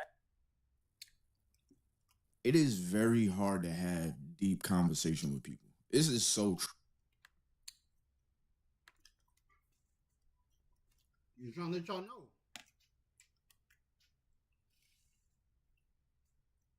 Like these same YouTube creators, they give you the same episodes. Just a different face you are seeing. A different face you are seeing. Like, I'm keeping it real with you. You just seeing a different face. The same content, different face. Not a lot of them talk about different things. I might be the only one. Like, there's some videos where I do reactions, but in the month of May, no more reaction videos. I'm just focused on the topics of what I deem that need to be talked about the most. Then you will see the separation that I have between me and other creators.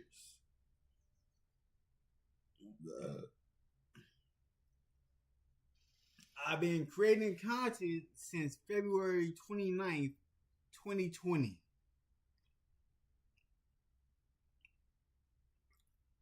Let's keep going.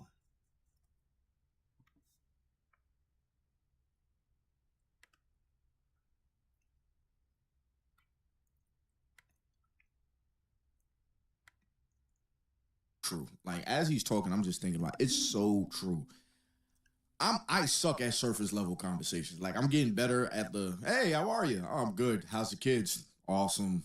How's yours? Oh, they're doing great. You know, I was at my softball. You know, she had softball cheerleading. Oh, yeah, I love it. You know, I'm getting better at that. You know, for a long time I wasn't good at it. It made me cringe. It was like, we don't really even care to ask about our kids, but this is what you do. I guess the older you get, you had these, you know, buzzwords. Anyways, but I'm somebody, I like to have conversation or go deep. Like I was talking to somebody or whatever, and I just noticed, like, every time I would say something, they would like get on their phone. It was like their attention just couldn't focus. And then when I would go deeper into the conversation, they would like try to misdirect the conversation. Mind you, it wasn't about nothing invasive or, you know, like privacy or anything like that. It was just, okay, we're going to go deeper than just bringing up this subject. And it was like they couldn't maintain focus or like spark that spark in their brain to have the conversation. And for me, I don't like talking to people like that. So people, one of the best ways to become more interesting is to like know more. Not hear more. Hear me. Not hear more. Know more. You hear it and then you learn about it. Now you know it. But there's a lot of people that hear things and then repeat it, but you don't know it. So now when somebody says why, where'd that come from? You can't even speak towards it. Because you're just repeating what somebody else said that you thought was right. Question it. Question what I say. I mean, go look it up. Think about, like, you know, really meditate and pray on it. You know, have your own beliefs through this world. There's a lot of people that are lost. There are a lot of people that are hurt. This world is sectioned off. Now, I mean, there are different thinkers everywhere. Don't get stuck in the thinking of the bubble that you've been in your life. The people that are around you in that bubble, Don't get stuck with that group thinking, oh, I have to believe this. I have to think like this. No. We could just be passing around. Remember that two-door ideology? It's easy for me to repeat what you said than to actually learn something. Think about it like, man, let me look that up. Okay, yeah, women did hurt me. Well, this girl did hurt me. But do I really believe that all women gonna mess with my best friend regardless? Like, do I really believe that? Like, really sit with yourself. And I'm using women, relationship is probably the easiest example for this, but just think outside the box with everything in life. Now, I mean, it's so much more fun when you say why. It gets annoying for some people, but why gets you to understanding. Like, when my daughter asked me, well, Daddy, why? Depending on her timing, I'll explain it to her. Because I'd rather you know than you just say, well, that's what he said, because he said it. No. Explain why. Yeah, man, a little food for thought. And then to my guys out there, you're in the gym, you're working on your spirituality, you're reading books, you're looking in the mirror, smacking, you're watching these Riz videos. One of the best things you can do to make yourself more interesting is be interested in multiple things and actually learn them. Can you learn from podcasts? Of course. Know what I mean? But it's okay to be like, let me look a little bit deeper into that. Not, somebody said it, it's cool. You know what I mean? But anyways, man, yeah, that's one of the easiest ways to become more interesting is to be interested in a lot of things and to know about them. Not just repeating something because you want to be part of a group. You know what I mean? But anyways, y'all, make sure you hit that like button, subscribe button, turn on my post notifications and all that good stuff, man. I am recording this before Friday. So it's illegal to drive without car insurance in almost every U.S. state, but there's one thing you could try pretty much any time if you want to save money. So I found this website, and look at the difference. $159 a month. I thought this was the best price I could find. Don't even look. I will post this in the morning. I know we went a little light. You ain't go messy. I like to end the week out with, a little food for thought. Little food for thought. That's just what Boogie do. But Sunday, we are going to have a scripture reading. I may post on Saturday. I'm not sure because I know I was a little bit lackadaisical with the content this week. And it's mainly because, and I appreciate all of y'all that have been sticking around, but it's mainly because I've been reporting to my unit. And I have been tired. I'm not going to lie. Shout out to all my working folks out there. All right. But more power to you. Because, boy, waking up every day this week, I'm like, man, I forgot what this felt like. Like, I asked if I could go to, I was like, hey, y'all do lunches and stuff? He was like, yeah, we go to lunch. But if you do a working lunch, I'm like, a working lunch? And he's a real cool guy, but it was just like, I'm not even, like, I haven't worked a job in like 2 years now. So I'm just thinking about, I'm like, man, well, what if I'm hungry? Yeah, at the end of the day, I'm just waiting around till he tell me to leave. Like, damn, am I a prisoner? Like, I'm looking at the walls and shit. Because I don't get paid to do this. I don't get paid for this. But that's my personal business. But anyways, yeah, so your boy has been tired. My son don't let up. But shout out to my wife because she's been holding him down while I've been at work. It's 8:45 right now, so I need to run my black ass upstairs, take both my kids, and let my wife just, whatever girls do at 8:45, take a shower, go watch Boy Meets World. What do girls watch nowadays? I ain't got a love and hip hop kind of girl. Shout out to the Lord. I try to avoid that at all costs. But yeah, man. All right, I think I'll end this video here. Make sure you hit that like button, subscribe button, turn on my post notifications and all that good stuff.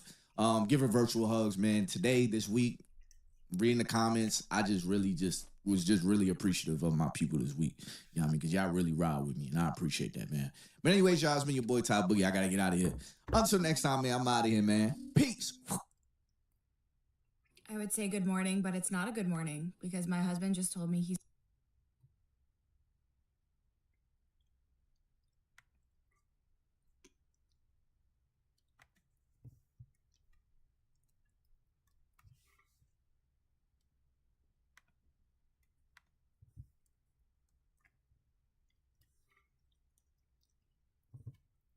All right, so this one is about, let's watch 25 minutes of people living above their means and going broke. This is what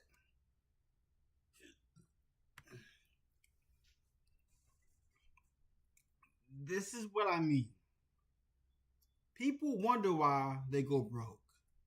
Because you live beyond your means. All of a sudden you reach 6 figures, then you want to spend 6 figures. Does that make sense? Does that make sense to match what you make? No. Live below your means. Don't get that Mercedes. Don't get that BMW. Get a Toyota Corolla. Get a Honda Accord. Get something that you can get fixed for cheap. I'm just saying. I'm just saying.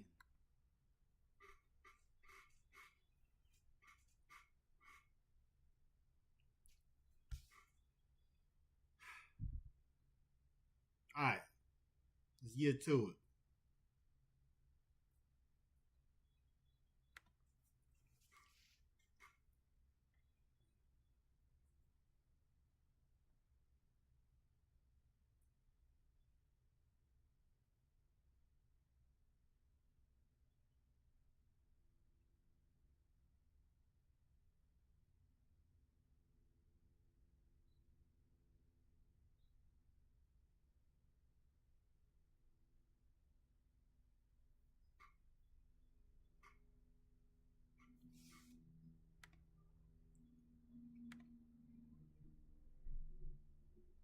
Let's watch 25 minutes of people living above their means and going broke.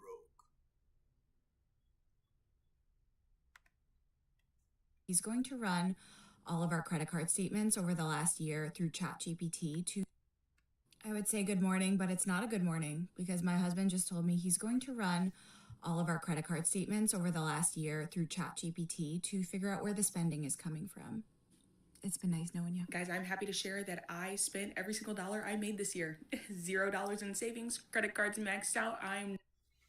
So, this woman, credit cards maxed out. No savings. Why don't y'all have a high yield savings? Don't get your regular don't get a regular saving account. Get a high yield saving.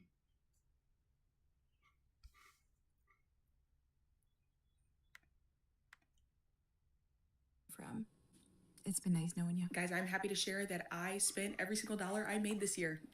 $0 in savings, credit cards maxed out. I'm nothing if not a perfectionist. So go me. So we bought a house that we could not afford. And I don't mean like tight budget afford. I mean, we had no idea what it actually cost every month. So today we got another installment on a pretty popular series on this channel. We're going to be taking a look at some people who are living above their means. We have a wide range of examples along with comments from you guys from previous videos. So if you want to be featured on a future video, leave in the comments down below. But we're going to start off with a couple looking to purchase a home when they have absolutely no business in doing so. Hey Jessica, it's Jordan. Yeah, Michelle just called. She said that you two have an appointment to see the home today, and because of the price point being $900,000, they're really wanting a pre-approval, or they'll take a pre-qualification letter to show it, but I need to finish your loan application. Okay, let's start here. Income-wise, what is it that you receive over there? 9 or 90? $9 an hour. What about your wife? Does she $11 an hour? Okay.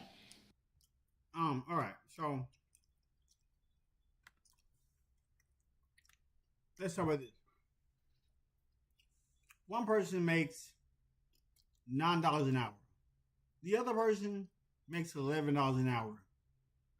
They want a house that's over $900,000.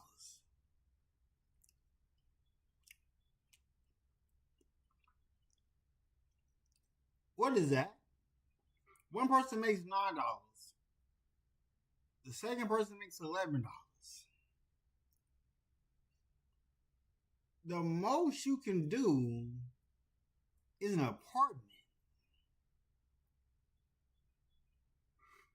That's insane.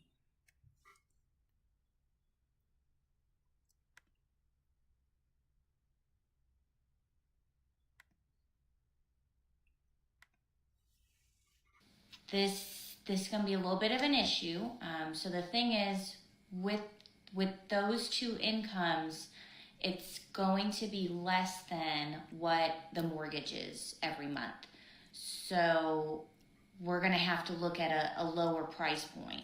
Yet they're not going to let me give you a loan for a mortgage where you don't make as much to cover the mortgage payment every month, let alone the 3 cars you two have. All right then, making around $40,000 a year and looking at an almost $1 million house. What could possibly go wrong? Just because the bank approves you for $400,000 means you should buy or can afford a $400,000 house. I know there are many instances recently of people getting approved for homes that they really shouldn't be buying, but I think this situation is even more ridiculous. A $40,000 a year salary will never be able to pay off a $900,000 home. This is not poverty shaming people, it's called debt to income ratio, because if for some reason they were able to get approved on this house, it would almost be guaranteed that they would foreclose in the future and completely ruin their lives. She's not making fun of poor people, it's about people living way above their means and having no concept of money. And the creator responds, my goal is to make sure you get into your home and can afford it so you don't get buried in debt that you can't get out of. Exactly. This is why financial planning needs to be taught in high school, yes 100%. And we got another one, but HGTV told me that I could buy a $4 million house on a part-time stamp collector and stay-at-home dog mom salary. Well, unfortunately, this is real life, and that's not gonna slide. I asked you guys in an older video, do you know someone who lives above their means? My aunt, she goes on upwards of 6 cruises a year. She lost her job 6 months ago and is currently on a cruise ship. She drained my grandma for over 32 years. She gave her a house but destroyed it by hoarding and has bought all but 2 of her vehicles. She hasn't paid rent or a mortgage and yet still has an obscene amount of maxed out credit cards. Somehow she still finds a way to be a victim. We got a timestamp on this comment when we looked at somebody who won the lottery and ended up going broke. I know a person who won $1 million on a scratch-off ticket. We're in Pennsylvania, 24% federal tax is immediately withheld, and then you pay about 3% personal income tax on it. They were left with $736,000. It was gone within less than 3 years. I was absolutely flabbergasted. It happened pre-COVID, when prices were way more reasonable. It's been a decade, I think about it all the time, and they have nothing to show for it. I believe they moved back to their parents at 30. I can't fathom that kind of living above your means. And we got another one here. I guess everybody's winning the lottery in this comment section. My daughter-in-laws won $2 million off of a scratch-off. $1.4 million payout, quit their jobs and played all day. 2 years later, they were broke and went back to their old jobs. You spent $700,000 a year? I hope that these comments are just rage bait, to be honest, because that sounds absolutely ludicrous to me. My sister got her salary cut in half, which was her final alternative than to be laid off. She'll likely not be able to afford rent, but her first...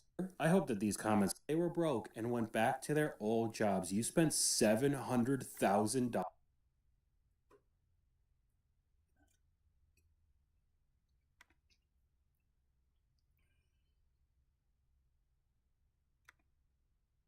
Flabbergasted. It happened pre-COVID. Okay, so let me bring this to...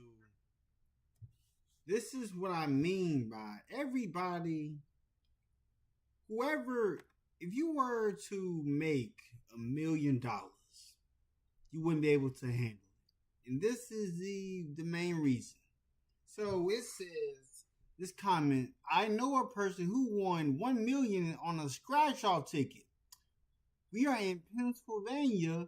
The 24% federal tax is immediately withheld, so they took $240,000 off the top. Then you pay over 3.07 personal income tax on it, which came out to be $23,332. They were left with $736,668. It was gone in less than 3 years. I was absolutely flabbergasted it happened pre-COVID, when prices were way more reasonable. It's been a decade. I think about it all the time. I am still absolutely flabbergasted. They have nothing to show for it. I believe they moved back in with their parents at 30. You telling me? Listen, if I was blessed with a lottery ticket like that, if I would have won $1 million, my wife and I would go ghost. Nobody would know what we got, where the money's at. Like, have a high yield savings with investments. Because that's the Lulu. That's the Lulu. And then, what else?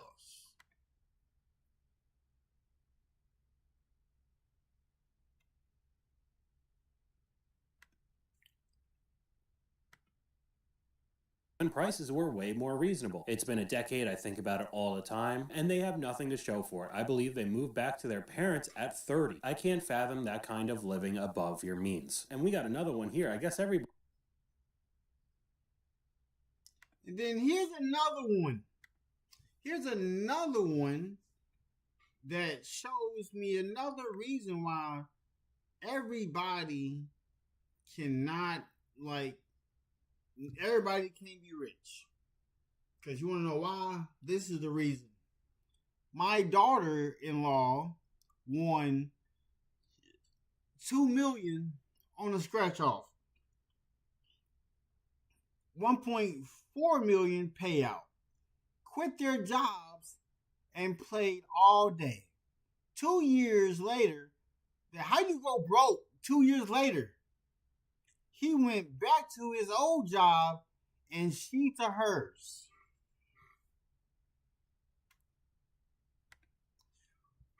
Y'all were making, y'all got 1.4 million. No one was saving. Nobody was investing. Make that make sense. If I was blessed with that, nobody would know who I was. That's the type of living I was focused on in the past, where I was focused on making money to the point, y'all need to understand, before I would show my face on social media,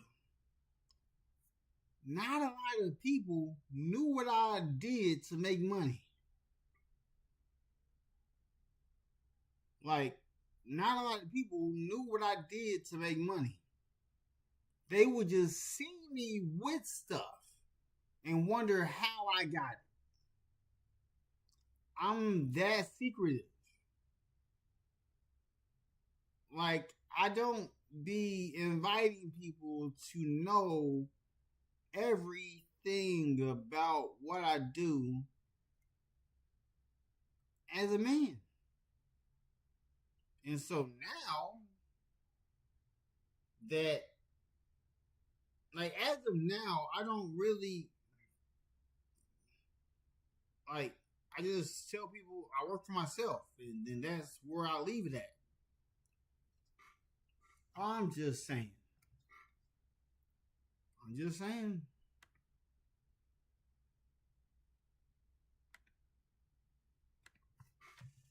Everybody's winning the lottery in this comment section. My daughter-in-law's won $2 million off of a scratch-off. $1.4 million payout, quit their jobs and played all day. 2 years later, they were broke and went back to their old jobs. You spent $700,000 a year? I hope that these comments are just rage bait, to be honest, because that sounds absolutely ludicrous to me. My sister got her salary cut in half, which was her final alternative than to be laid off. She'll likely not be able to afford rent, but her first solution in mind is to go get her hair and nails done at a known celebrity salon, buy an expensive dress and makeup to attend an expensive wedding, of which she had already contributed to that party. She's also thinking of upgrading her iPhone to maintain her image. I don't know about you, I'm just glad that I'm not in the same situation.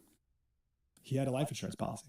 Ethos.com. In 10 minutes, you can be covered with life insurance. No medical exam, no blood test. 10 minutes, you're covered, and you can give this gift. I am so far past caring about saving money. I just don't care. Like, the world could blow up tomorrow, hopefully. And you want me to stress about a construct? Like, at some point in human history, some guy just made up money and credit cards, and you want me to stress about that? It's not even real. And then every time I'm like, maybe I should lock in, maybe I should stop spending money, something huge happens. Like, today I took my car in, need new tires, $2,000. Who cares? It's not even real money. I don't care. Put it on a credit card. And put the $250 perfume that I want on my credit card too. I don't care. The old me would have been like, oh my God, $2,000. What am I going to do? Okay, so first off, if your tires cost $2,000, that means you're already driving around in a pretty expensive vehicle. And if you can't handle those types of maintenance bills, maybe you got in a little bit over your head. And then the argument I've heard a million times, the world could end tomorrow. Money's completely fake. Why should I? Listen. I understand. Because the people who want to get the BMW, Mercedes, the Rolls Royces, the McLarens, the Porsche, the Ferrari, the Lamborghini, just know the price goes up getting the vehicle fixed.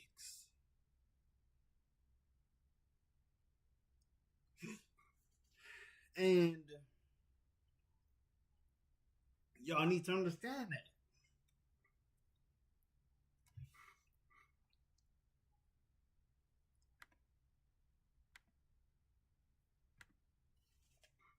I care. And basically since the beginning of time, we've heard people saying that we're near end time, so nothing matters. So I wouldn't be surprised if you keep this mentality for the next 30, 40 years. Odds are you'd still be alive and the world will keep on turning, but you'll have absolutely nothing to show for it, and will be working until you're in the grave. I bought a pair of $2,000 Miu Miu boots, and the service engine light is on in my car. Great choice. I have $250,000 in student loans. I genuinely don't care anymore. I went to South Korea last week. LOL, no regrets. Listen to what I'm saying. I understand you're trying to make a transaction online, but this is not fraud related if it's not going through. You're trying to make a transaction of $1,453, but the account balance is only $435.27. So you are not able to make this transaction. The previous representatives let you know that the balance is not sufficient to purchase this. So you ask to be transferred to the fraud department because you feel that it's fraud, that the transaction is not going through, but that is not the case. There's not enough funds to cover the transaction that you are attempting. That's not fraud, it's just not enough funds to cover what you are deciding to do. I honestly don't know how you'd be able to do this job day in and day out, because there are a lot more people than you think around the world that are completely financially illiterate. But yeah, I'm still gonna call and complain because my almost $1,500 transaction just won't go through, even though I'm broke. I'm in desperate need of some retail therapy, so we're gonna do a no-budget shopping spree today. We're starting at Sephora. Okay, I thought I would spend more in there, so I'm not mad at 92. I'm gonna go find Ulta. I know it's somewhere around here. My car's not happy right now. Okay, next stop is Ulta. Okay, unfortunately, my shopping spree got cut short because I've been having some car issues the past couple hours. We're gonna have to figure that out before we...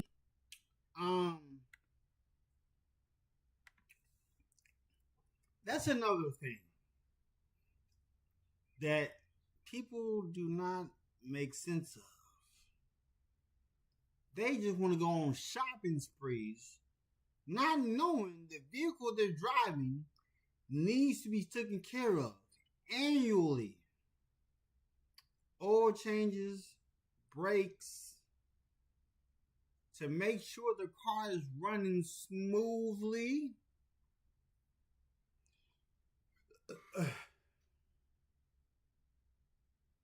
She could have took it to Discount Tire. She could have went the safe route and not go to the dealership.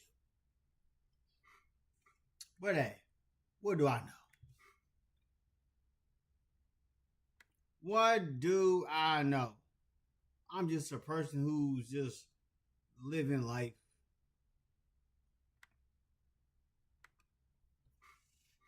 Hit up the Coach outlet, which was my plan. So, anyways, I figured it out.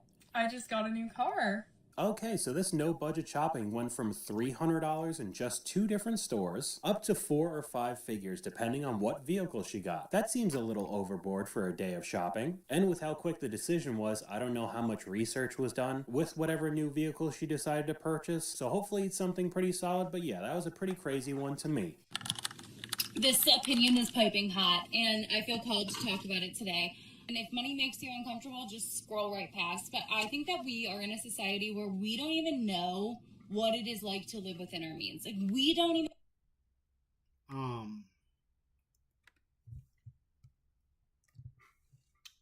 You're talking to a man who lives below his means.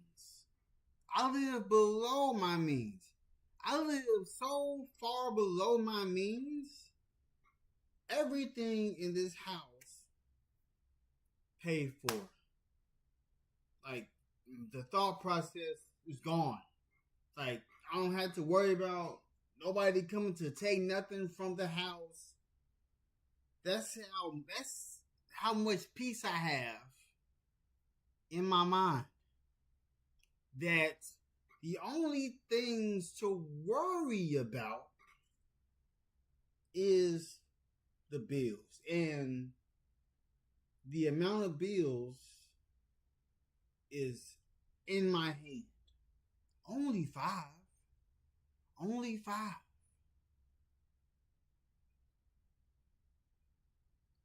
Like, y'all gotta make it make sense.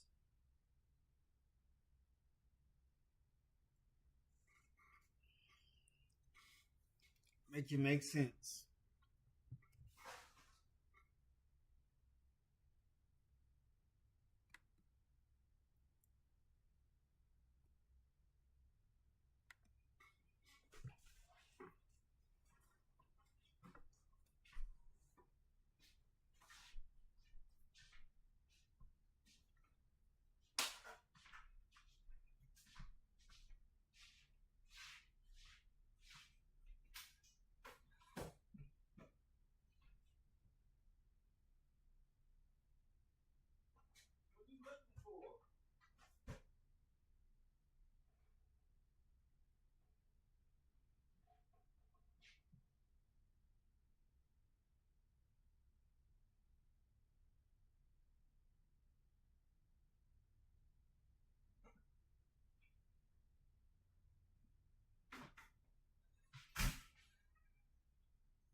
So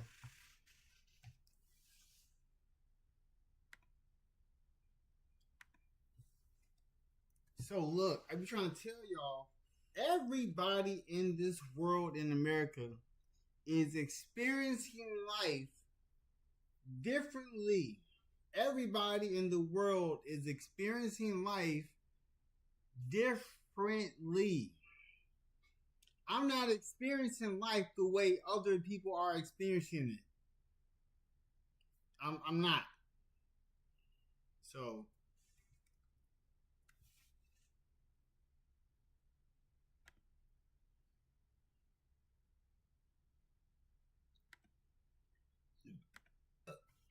even know what our means are. We don't know what our thresholds are because we've never done the work to try to figure that out. I think that whether you are making $50,000 or $250,000, I think that you are likely still living outside of your means because we don't know what it's like. We all believe that we can afford a $50,000 car. We can No, not all we. No. So don't put we. Don't include me into what you're experiencing. I have experienced 10,000, 20,000, 30,000, 40,000, 50,000, 60,000, 70,000, 80,000. I've experienced all those. Like, I only have 14 years of experience working a 9-to-5 from 2011 to 2025. Like, that's it. That's my record from 2011 to 2025. That is 14 years. I was never going to be working 30, 40 plus years for a company. The longest I ever worked for one company was 5 years. And then people be shocked when I say I've been with my wife longer than I've been with a 9-to-5. That's an accomplishment for me.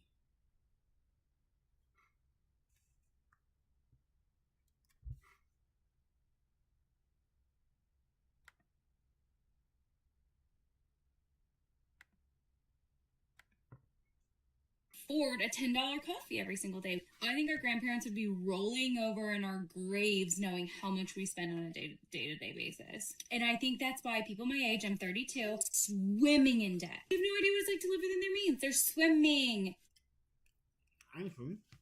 Imagine being able to build anything just by thinking about it. Meet Base 44. And I know the argument immediately goes over to the lifestyle of baby boomers. They were able to live off a single income household, buy the house, buy the car with the dog, and have a family. And as hard as it is to hear in 2026, times have changed quite a lot. Most people cannot do that anymore, and that's just how the world works. But we have some that just won't accept that, and they'll max out every credit card they get a hold of. And then they're surprised that they're drowning in debt for the rest of their life. We got a comment from you guys right here. This is why I believe it should be mandatory for parents and schools to provide lessons in financial literacy. The amount of unnecessary debt worldwide is insane. Like I always say, hopefully my videos help with that. Some sort of a scared straight lesson with these horror stories, instead of me just pulling out a whiteboard and giving you a lecture. I make over $100,000 a year, and my monthly expenses are $4,000. Where's my money actually going? Like, where is it literally going? I should not be struggling. I just sat down and looked at all my bills. This depends on what state you live in the U.S., but where I am in North Carolina, she said she made over $100,000 a year, so I just put in $110,000, and after taxes are all said and done with, the take-home pay is a little bit over $81,000. That's about $6,700 a month, and her monthly expenses are around $4,000. So $2,700 every month is evaporating, and she doesn't know where it's going. That's why I always say it's very important for you to be on top of your finances. It's pretty easy to see every single one of your transactions on credit cards today. We all have smartphones, and the banking apps only take a few seconds to sign in, so I think this is just a prime example of lifestyle creep. We got another comment here: how could you make a six-figure salary and not have any savings? And we could just move on over to the next clip. One of the biggest discoveries that I've had working as an engineer is that just because you have a high income does not mean that you are financially secure. Yep, I'm a terrified single mom pulling in six figures, and I know my house of cards can fall from all kinds of directions. Kinda sounds like you're living above your means then. When people make more, they spend more. Instead of a car that you already have, that new money tells us we need a better one. Instead of where you are already living, you need a better place to live. There you go. A recent study came out that 47% of Americans who make $150,000 a year to $200,000 a year are living paycheck to paycheck. Now, some of you are thinking, how in the crap does that happen? If I was making $200,000, I would be fine. And it just proves the point, you guys, that so much of personal finance, it's your behavior, it's your habits.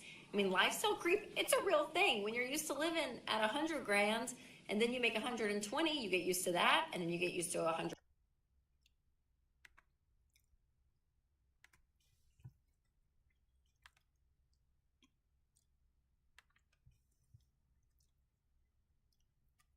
Look,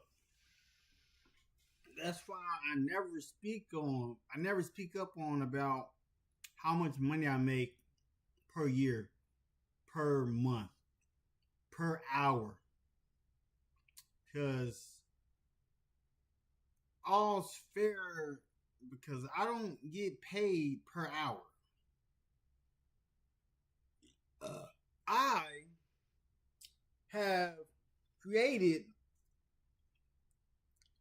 I have shown what I am worth, and that is what I am paid. That's what I am paid.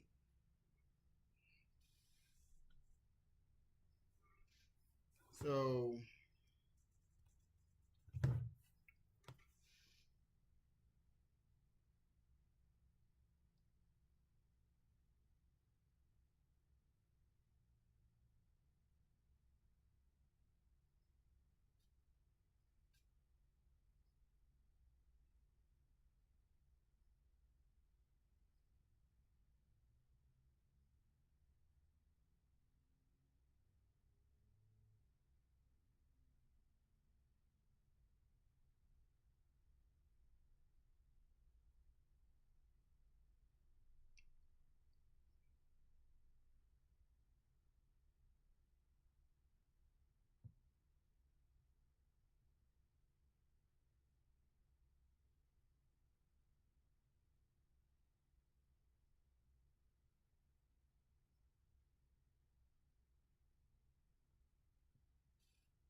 all right, what else? These people y'all just like living above y'all means. Above them.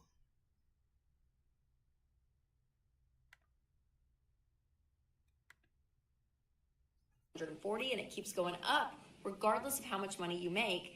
Your habits really do form around your income, and so that's why you have to be so careful. So don't always have hope that just because my income goes up, I'm going to be okay. Because the truth is, if you have bad habits and you make more money, you're just going to make bigger and bigger mistakes. And we've seen that quite a bit when we've taken a look at some of the Dave Ramsey call-ins. We're seeing some people's incomes at $250,000, $300,000 a year, and they're still living paycheck to paycheck because they're buying everything in sight. And we got a pretty extreme example right here. Lottery winner burned through $50 million of prize money by spending $100. What?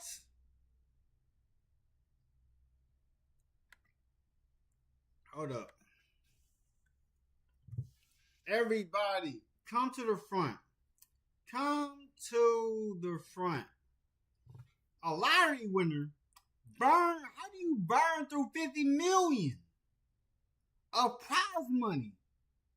How do you spend $131,000 a week?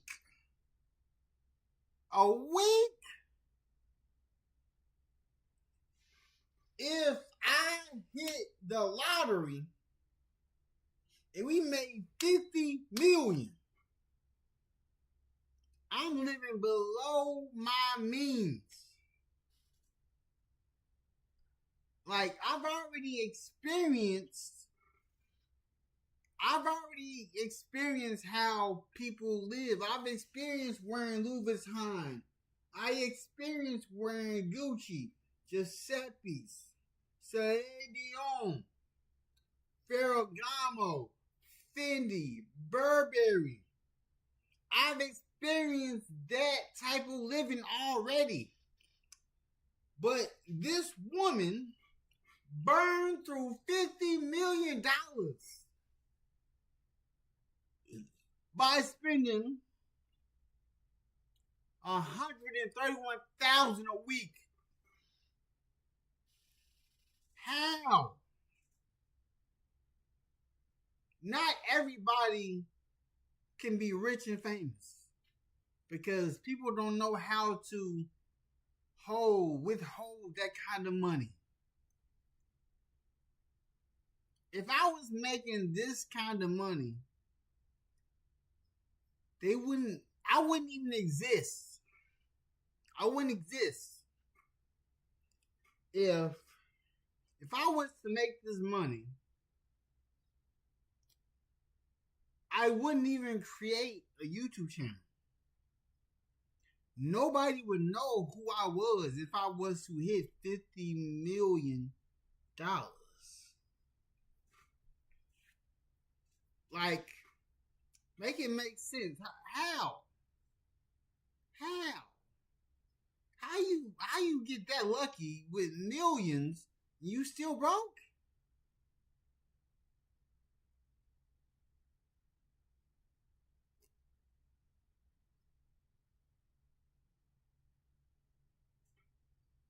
Like,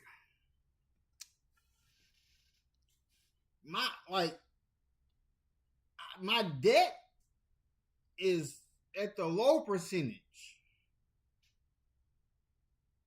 What I owe in student loans under what other people owe. I'm gonna take care of that next year. I'm gonna have money waiting. I'm gonna have money for that next year. Like, that's crazy.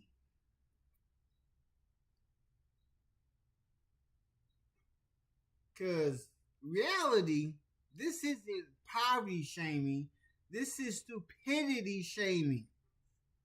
Because consumerism is destroying people. Because being broke will make you miserable.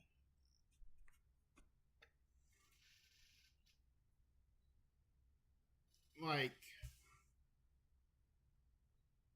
it gotta make sense. Be right back. They wouldn't believe me. They wonder where I got a drip from. I told them it came from a bottle of Fiji. They wouldn't believe me. They wonder where I got a drip from. I told them it came from a bottle of Fiji. They wouldn't believe me. They wonder where I got a drip from. I told them it came from a bottle of Fiji. They wouldn't believe me. They wonder where I got a drip from. I told them it came from a bottle of Fiji. They wouldn't believe me. They wonder where I got a drip from. I told them it came from a bottle of Fiji. They wouldn't believe me. They wonder where I got a drip from. I told them it came from a bottle of Fiji. They wouldn't believe me. They wonder where I got a drip from. I told them it came from a bottle of Fiji. They wouldn't believe me. They wonder where I got a drip from. I told them it came from a bottle of Fiji. They wouldn't believe me. They wonder where I got a drip from. I told them it came from a bottle of Fiji. They wouldn't believe me. They wonder where I got a drip from. I told them it came from a bottle of Fiji. They wouldn't believe me. They wonder where I got a drip from. I told them it came from a bottle of Fiji. They wouldn't believe me. They wonder where I got a drip from. I told them it came from a bottle of Fiji. They wouldn't believe me. They wonder where I got a drip from. I told them it came from a bottle of Fiji. They wouldn't believe me. They wonder where I got a drip from. I told them it came from a bottle of Fiji. They wouldn't believe me. They wonder where I got a drip from. I told them it came from a bottle of Fiji. They wouldn't believe me. They wonder where I got a drip from. I told them it came from a bottle of Fiji. They wouldn't believe me. They wonder where I got a drip from. I told them it came from a bottle of Fiji. They wouldn't believe me. They wonder where I got a drip from. I told them it came from a bottle of Fiji. They wouldn't believe me. They wonder where I got a drip from. I told them it came from a bottle of Fiji. They wouldn't believe me. They wonder where I got a drip from. I told them it came from a bottle of Fiji. They wouldn't believe me. They wonder where I got a drip from. I told them it came from a bottle of Fiji. They wouldn't believe me. They wonder where I got a drip from. I told them it came from a bottle of Fiji. They wouldn't believe me. They wonder where I got a drip from. I told them it came from a bottle of Fiji. They wouldn't believe me. They wonder where I got a drip from. I told them it came from a bottle of Fiji. They wouldn't believe me. They wonder where I got a drip from. I told them it came from a bottle of Fiji. They wouldn't believe me. They wonder. Welcome to a next time on Stupidity Z. Stupidity Z. That's what this is. That's what this is. Stupidity Z. That's the era of life that the people in this America that we live in are experiencing. 131,000 a week.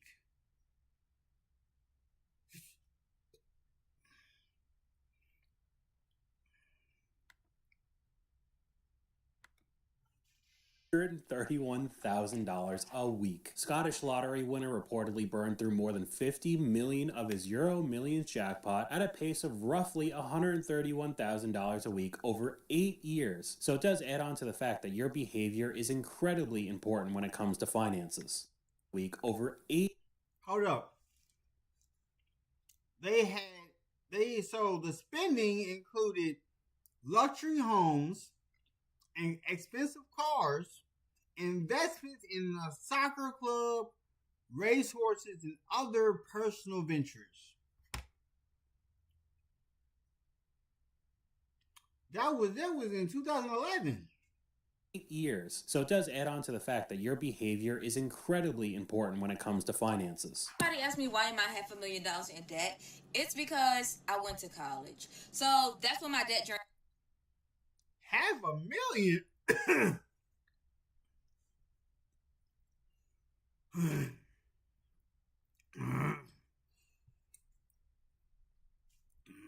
Crazy. Started just like a lot of us. Why would you give me that much money? I took out $40,000 worth of student loans, and I think I pay $169 towards it every month. A drop in the bucket. When I was in college, I also started getting credit cards So that's where my credit card journey started. I probably have about $27,000 worth of credit card debt right now. And I was going hard paying it off at one point. I really was. I was trying my best. I was budgeting. I was putting, $1,000 towards it every month. Once you get into credit card debt, it's literally so hard to get out because of the interest rates. I took out a personal loan to consolidate 2 of my credit cards. So at this point, I think I have maybe like $6,500 left on that. So that kind of worked, but the system is really set up for you never to get out. And at this point, it's hard for me to care about credit card debt when AI is taking over and we about to go to war. I also have 2 mortgages. One of my houses I am trying to sell so that I can make a profit and pay off some of my debt. But I have put thousands of dollars towards that right now. I don't have any offers. It's been on the market for like 3 weeks. And you're trying to sell it in one of the worst markets in recent times. But you were around $67,000 in the hole and decided to get not 1, but 2 different mortgages? I guess one of them was some sort of flip to make money, but clearly that's not working out right now. So that's how you get into $500,000 in debt. All right. Here's how I spent my $200,000 paycheck from last month. First things first, I bought $100,000 worth of Bitcoin. I spent $14,000 on my rent for my condo, paid my parents' mortgage, and that was $3,000. I have 3 cars. Hold up. Hold up. Wait a minute. Wait a minute. Wait 1 dang minute. Did this man just say his paycheck $200,000? Half of it went to Bitcoin. Bitcoin, it's not the right time to be purchasing Bitcoin. It's going down. You losing money.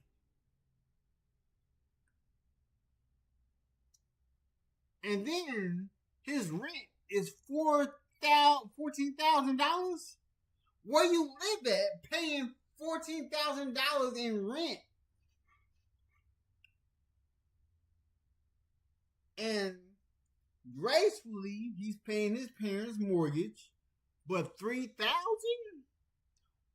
What state do you live in? And I can tell he has a high rise.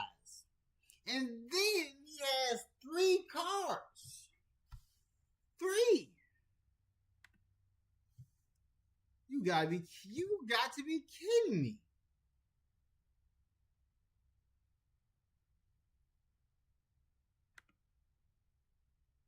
Let's see what else he got.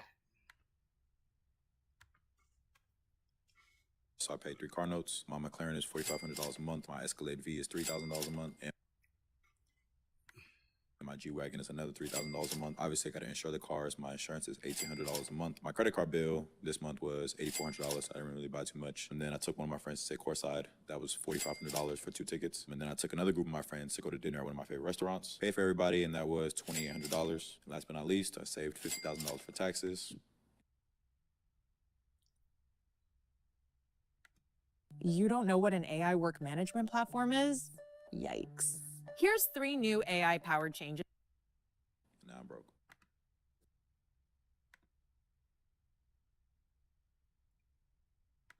At one of my favorite restaurants. Paid for everybody, and that was $2,800. Last but not least, I saved $50,000 for taxes. Now I'm broke. Bro. All right. Now, let's talk about this. Let's talk about this. Now, this is the most I've seen for a paycheck. How you still broke? How? His paycheck, $200,000. That was his paycheck. Where he messed up first was putting $100,000 on Bitcoin. He could have put it in other safer coins instead of Bitcoin. His rent, $14,000. I respect him paying his parents' mortgage $3,000. Then he has 3 cars: a McLaren 720S, an Escalade V, a G63 G-Wagon. His insurance, $1,800. His credit card, $8,400. Courtside seats, $4,500. Dinner, $2,800. $50,000 in taxes. I did my taxes. I didn't owe in taxes. I didn't own in taxes, and now he broke. Now this man is broke. Where did he go wrong? Courtside seats. $2,800 on dinner. Then he owed $50,000 in taxes. Why do you got 3 vehicles? You one person. Like, I understand. Like, I want to get a 720S McLaren. I want a 750. I want a Corvette. I'm going to have a working vehicle and a personal vehicle. So, that's it. And then his rent, $14,000, but $200,000 is a lot for a paycheck. How you go broke? I don't know what is going on. I don't know.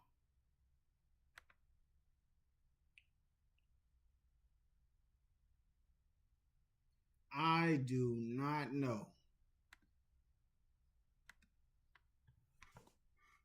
I know everybody's going to be incredibly surprised when we go over to the profile, entrepreneur, investor in Houston, a pro sports bettor, with a link to the GOAT Sports Bets membership that costs $25 a month. This is just another version of a course seller, and when it comes to these gambling people, it legitimately is a gamble. We've seen on older videos that people have tracked these guys, and a lot of them end up losing a lot of their picks. But it doesn't matter because you're paying them every single month, so they'll still be able to make money at the end of the day, but you'll be broke. So we bought a house that we could not afford. And I don't mean like tight budget afford. I mean, we had no idea what it actually cost every month. $700,000 in Los Angeles County. We were 27. We saved a down payment. We signed everything. We thought that was the hard part. It was not the hard part. I'm Matty. I'm a teacher and my husband is literally an accountant, and we're still figuring out how to pay off this house. This is that story and I'm telling everything. Okay, so you have a husband that's an accountant. His whole job is numbers, and you guys didn't run those numbers before you bought a $700,000 house in one of the most expensive places you could live in the country. We could just move on over to a comment from you guys. I'm just surprised at the amount of people that film themselves saying the most embarrassing things ever and broadcasting it to the world. I know this kind of stuff is pretty crazy, but I am grateful because now all of us could watch and see exactly what not to do. How much was this vacation? $12,000. $12,000? I do have a spending problem. Like, I know I'm out of control with spending. Yep. But impulse buy, I can go to Target and spend $600, then take it all home and regret all of it. Then return it. But I don't. Okay. So then I just am negative $600 for going to Target. And how much is this loan that you took out that he doesn't know? $6,000. Why are we doing that without his knowledge? Oh. He thought you were pulling from an emergency fund. Not that that's even better, but what kind of lifestyle are you guys living? Champagne taste on a beer budget, it seems like. Wow. Champagne taste on a beer budget. See, I don't know why we ended up divorcing down the road. It beats me. If you're not on the same page financially as your partner to begin with, you should honestly just call it quits because it's going to end in flames down the road. But with some of the clips that we've seen in this video, it's not surprising that we get even more stats of record high credit card debt. So today on Good Morning America, we had a first look at some new data that shows record high credit card debt and more Americans falling behind on their credit card payments. So this is an analysis from 2 groups, the Century Foundation and Protect Borrowers. And what it shows is that 111 million Americans, so that's about 40% of all U.S. adults, are carrying a balance every month on their credit card. So they are not paying off those bills in full. Of that, more than 27 million Americans can only afford to make minimum payments every month. And what is also sobering is that a growing share of families are maxing out their credit cards, opening new accounts, or then turning to other potentially high cost options like payday loans or buy now, pay later. Now I know not 100% of people that are in credit card debt currently are just going absolutely crazy, doom spending, buying whatever they want. Clearly with this high cost of living climate, a lot of people are struggling, and it's better to be in credit card debt to buy groceries than dead, but there are still a ton of examples of people just living wildly above their means. And yet all restaurants are full and there's a line at Starbucks. And I think social media has definitely taken a toll when it comes to this problem. There are so many clips like we're about to see right here that are supposed to be somewhat motivational, but I think is just terrible financial advice. Spend money recklessly, because it's easier to make more money than to pinch pennies. If you only have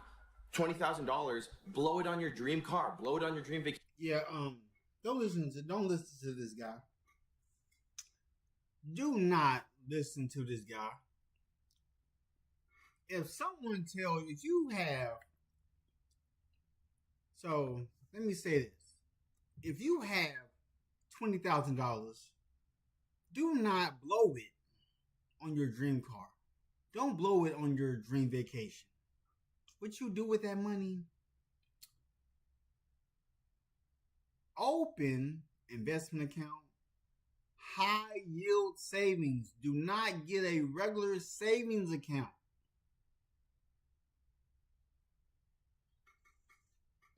Put money in CDs to build interest for the future.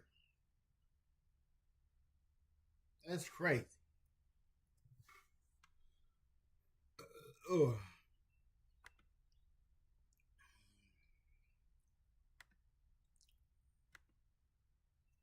Vacation, if you just blow money like crazy, like it doesn't matter, then you have a taste. Then you have a taste of what it's like to spend money. You're gonna feel incredible.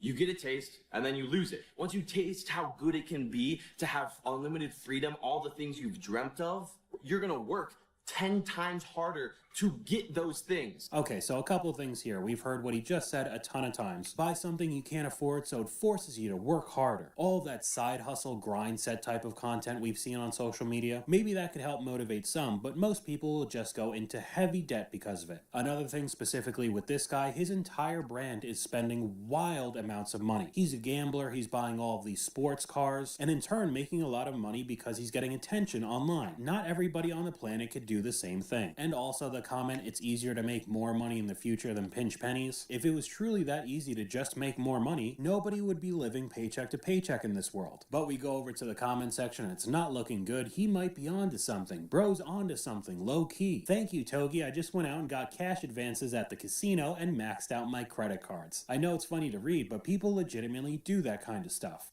Controversial take, but don't worry about saving more money. Just worry about making more money. This is how a ramen brand reached over 1 billion people without using social media. In my opinion, going to be one of the top. We don't have a spending problem, we have a revenue problem. Nothing's expensive, the salary just needs to be high. Again, as if it was really that easy to just decide to make more money. Everybody watching this video, including myself, should just become professional athletes. They make millions of dollars a year, we'd all just be rich. Why didn't we think of that before? Now this next clip is 2 different videos spliced together, showing this couple going into heavy debt for a couple vehicles. Good morning, we're headed to the Ford dealership. They open at 8 and it's 7:30 right now. I am having a little bit of buyer's remorse with the Nissan. I love it. I just spent a lot of money yesterday tinting it because in the back of my head I knew that I probably wasn't going to keep it long, but I was just trying to make myself like it more, I guess. Go and look at the Ford Expedition Maxes. Disney Day, and we're going to pick up my new car that is being tinted right now so that we can hurry up and pack it up, and then we're going to be leaving around lunch. Thanks, babe. Here she is.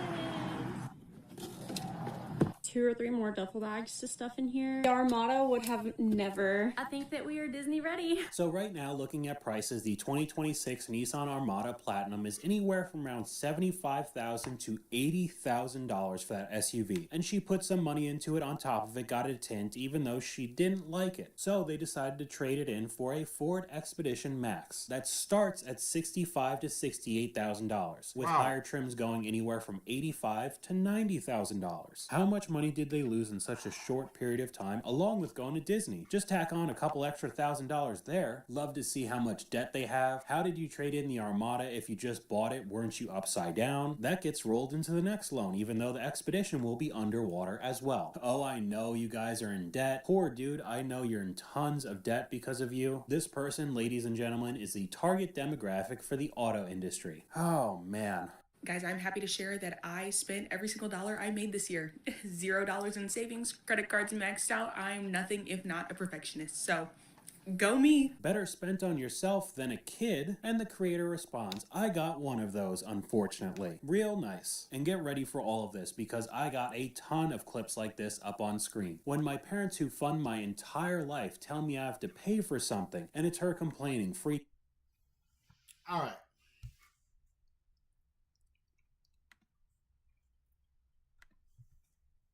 Now, this is another thing I'm going to speak on. So, what I see here, when my parents who fund my entire life tell me I have to pay for something. So, when kids come into the picture, whenever our kids come into the picture, there are things that they won't really have to worry about when they get here. Only thing that they will have to worry about is to enjoy being a kid. Because my wife and I, we will teach them financial literacy. We will teach them about savings, about investing, about knowing how to pay bills. They're not going to have to pay bills in the home that we have. Their names will not be on any bill. Just how everything in this house is paid for.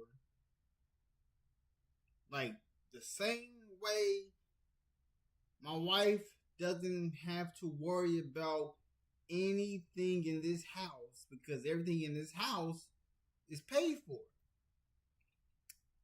And that's the cold hard truth. I'm just trying to let our future children know that they're going to learn how the world is. Because in reality, we won't be here forever. My father and mother told me this. My dad passed away last year, January 11th. I remember it like it was yesterday. Like it was yesterday. Because January 10th, the day before he passed, I was talking to this man.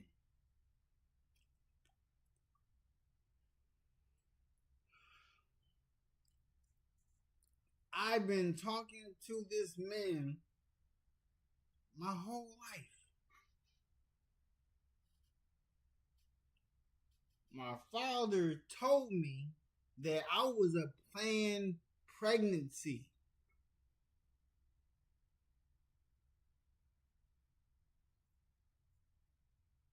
Like, before my grandmother passed away, which was my dad's mom, I got to meet her before she passed away. She passed away at 49.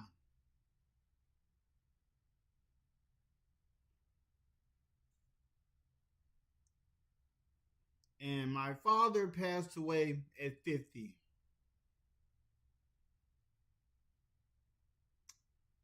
And that's crazy.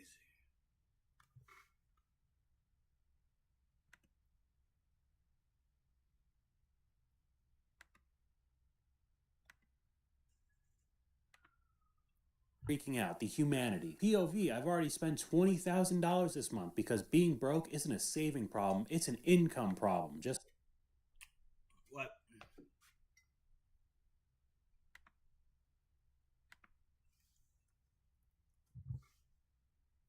This world is Delulu. POV, I've already spent $20,000 this month because being broke isn't a saving problem. It's an income problem. No. It's a saving problem, not an income problem. Your income is good. The way you are utilizing it is the problem. What did you waste $20,000 on?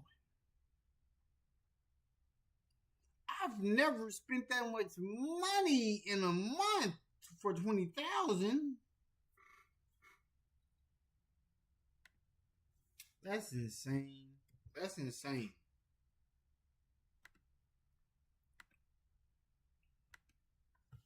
Just another one of these clips. Finding out my friend who could barely afford rent just spent $60 on the Overwatch Hello Kitty collaboration. Me admiring all of my paychecks, and it's just a bunch of Labubu's and all the copycats. I mean, they all end up looking the same. Just a bunch of landfill core. Me seeing my transaction history and realizing everything adds up and no one stole from me. I just spent way more than I should have. Then another one of these trends, bro, we gotta start saving money. Yeah, bro. And then the whole rest of the clip just shows them going to Japan. Am I in $8,000 of credit card debt? Yes. Am I still going to get my nails done every 5 weeks? Also yes. Here's another one of somebody painting on their car window, broke college girls trip with a Venmo link to hopefully get people to just donate to her on the road. If you can't afford the trip in the first place, you shouldn't be going at all. When you're just girls trying to justify spending over $700 at Aritzia on 5 items. Pro tip, go to Aritzia and try it on, then buy everything on the website using Klarna. Klarna also has a credit card and adds to your mobile wallet for store use. This is the perfect target for Klarna. It's not nearly as expensive. I'll just pay in 7 installments, so it's only $100 instead of $700, even though it'll cost the same amount, if not more, as soon as you miss one of those payments and the interest starts accruing. Goodbye to this bag, a Louis Vuitton purse. BTS just announced a tour. It was a nice 48 hours, and now they're going to sell it to go to an overpriced concert. Every other week, I think my credit card statement will be $400, maybe $500, and it's consistently $1,700, $2,500 to $3,000 consistently, and I never know how. I went to open mine the other day thinking it would probably be around $2,000. Yeah, no, $6,500. Just paid my credit card bill with somebody crying in front of the camera. My credit card bill for December alone was $4,953. Just think, you could spend on it again. Almost 25,000 likes on that comment. Sometimes you just have to ignore your dad's text and move on with your day. You spent about $250 today, including $109 on ClassPass. That's not sustainable. You're not working right now, but that doesn't mean you could spend the same by just using my credit card. At least this one, the comment section was sane. Yeah, he's not wrong, Brokey. Your dad's 1,000% correct. But we'll just get right back to it. What part of I need to save money do I not understand while being on a boat? When you bought a new car for $38,000 while she's about to clock in at Target. $38,000 car with a $30,000 salary. I truly don't understand the concept of saving all your money or a 401k. Like, why would I have to save my money when I could spend it now? I'll make more money later in life and I'll spend that too, again. As if it's really that easy. And then to finish it off, we have a whole bunch of people peddling a fake Rolex on TikTok. POV, life with a TikTok rollie, with of course a link to the fake watch. And we got a comment from you guys that goes very well with all of this. Social media has been the worst thing to happen in the world. Carnival Cruise is not letting you board. Carnival won't let you board because you said that your afterpay payments were fraudulent. You think Carnival about to play with you? They want their money.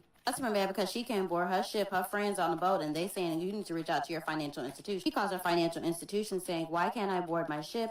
Ship is saying that it's because of my financial institution. What's going on? Customer used Afterpay to pay for her cruise ship, which is cool, baby. Divide it on up, save your money, do what you need to do. But 3 weeks before it was time for her to get on her cruise ship, the customer called and said that all the Afterpay payments that were processed were all fraudulent. You trying to board a ship for some... What in the world?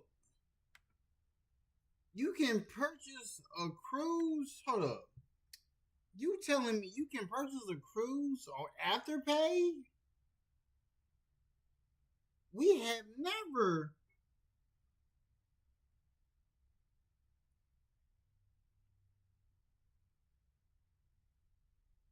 That's insane.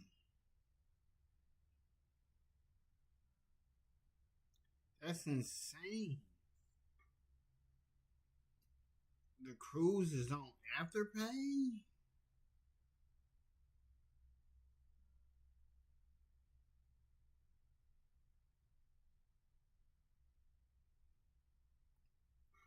What? That's crazy. That's insane work.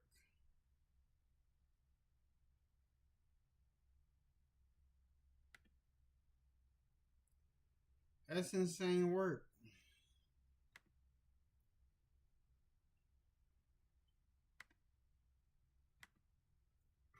Some transactions that you report as fraudulent, thinking that you could still get on this boat and they weren't going to have their money requested. I can guarantee that she thought that she was going to get right on that boat. All her documents were printed, her luggage tag was available, and that there was not going to be any issue. Afterpay ain't going to play with you either. And just heading right over to the comments, wait, you could put a cruise on Afterpay? Oh man, we could really sit here for hours and look at example after example, but that's all I got for you guys today. Let me know what you guys think in the comments down below. YouTube thinks you'll like this video popping up on screen right now, but hopefully you guys enjoyed this video. If you did, please leave a like, and I'll talk to you guys later.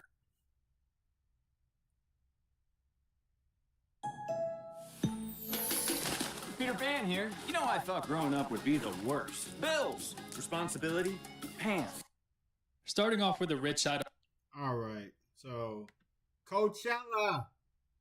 The coach. The Coachella. The coach of Coachella. And people are out of their minds. It's like people are out of their minds when I am watching these videos. It's like Coachella is just proving that these influencers are out of touch. Because I'm not going to Coachella ever. Because the influencer culture is a cancer to society.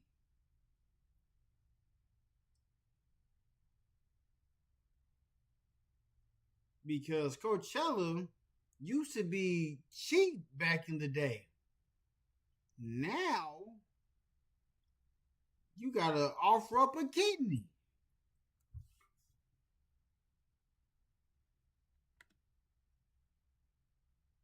Well, let's look at these outrageous prices.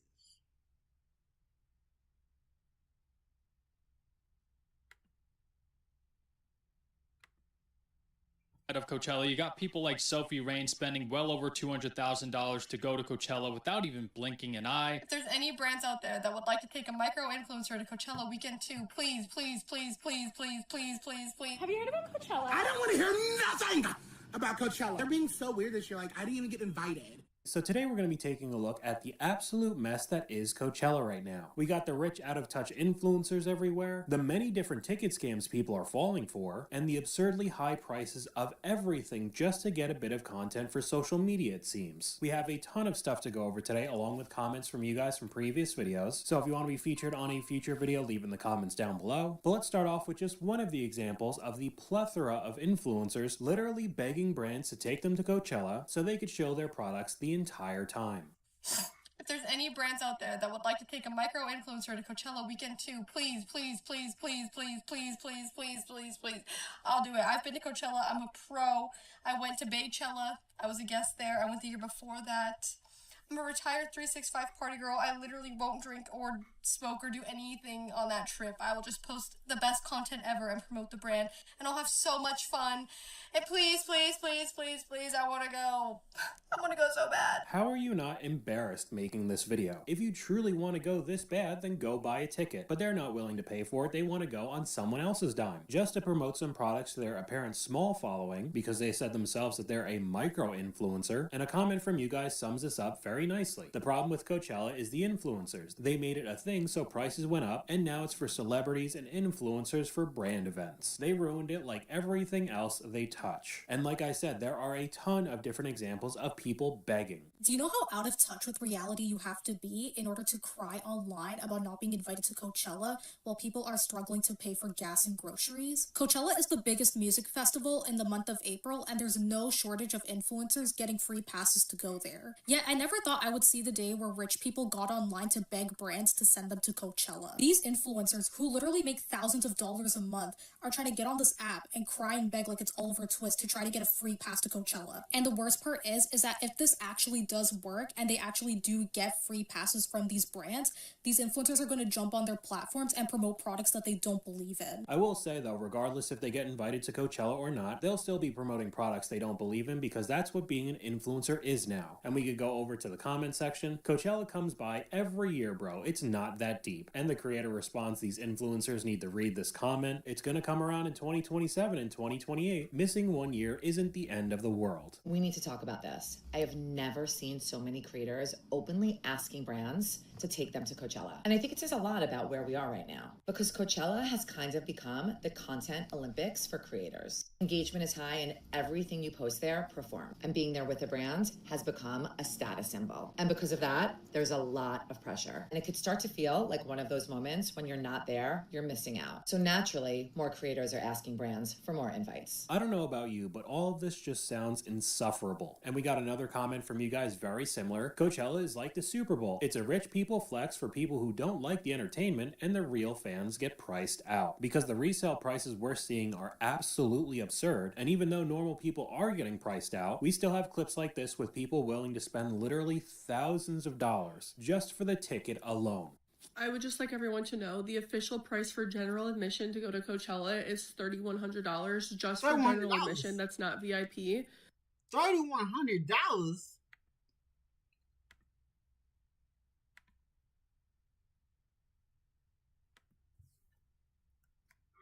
$3,100 is general admission? General admission? Oh my God. Coachella is cooked. Coachella is cooked.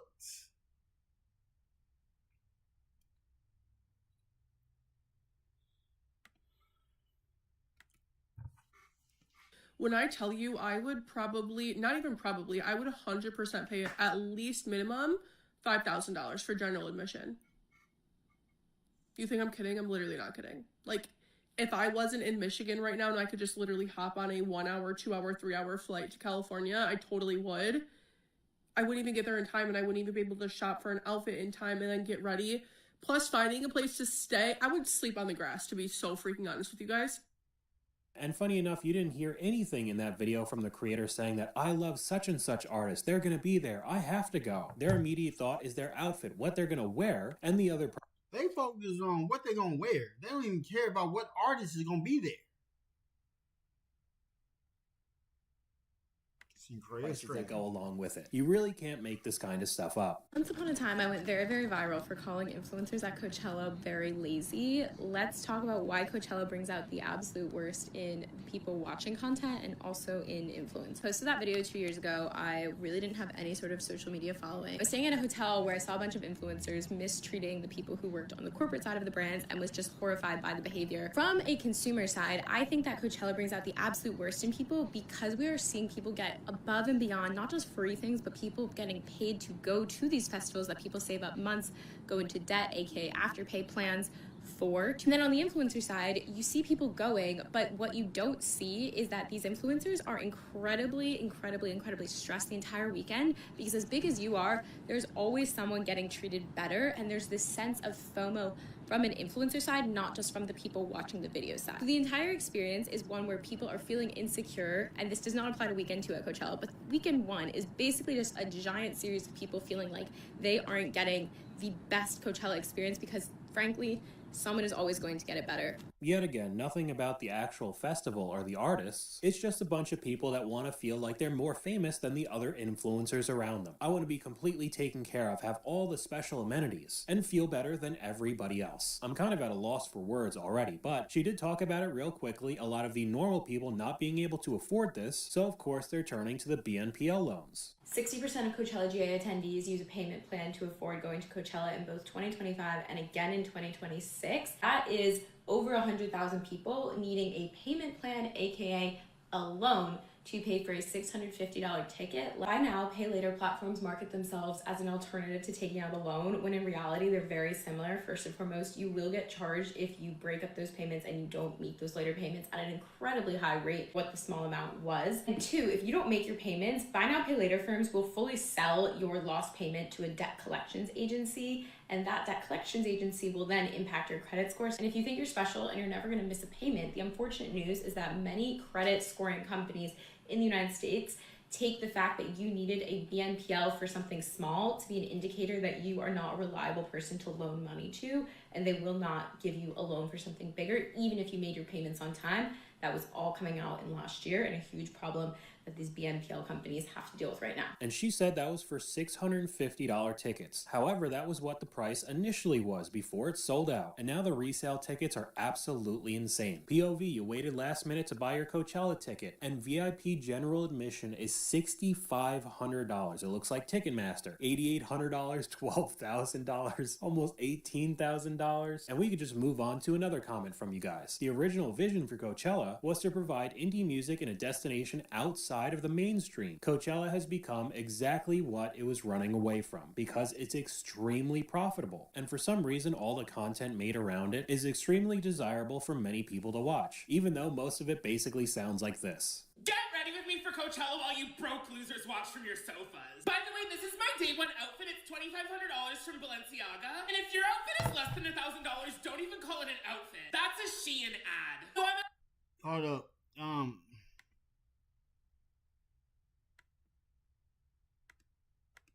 Like this. Get ready with me for Coachella while you broke losers watch from your sofas. By the way, this is my day 1 outfit. It's $2,500 from Balenciaga.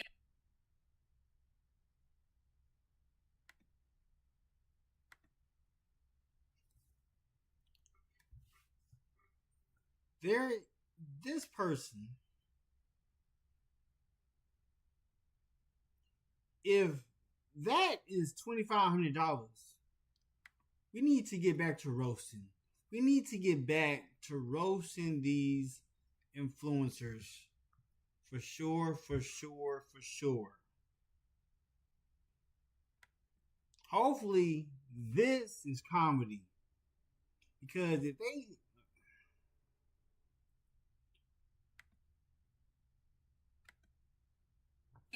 And if your outfit is less than $1,000, don't even call it an outfit. That's a Shein ad. So I'm actually going with an artist pass, which means that I'm separated from the poverty-stricken individuals, for a lack of a better word. If you do see me out and about, please don't be afraid to say hi. However, I will be checking wristbands. If you're general admission, don't get too close to me, okay? Oh, also, I'm checking follower counts, and if you're under 300K, you're not getting a picture with me. See you guys out in the desert. And we could just move over to the other side of the coin when it comes to all the influencers that are very mad that they didn't get invited to Coachella. Have you heard about Coachella? I don't want to hear nothing about Coachella. They're being so weird this year. Like, I didn't even get invited. I have 500,000 followers. That's why it's irrelevant this year. But everybody's going.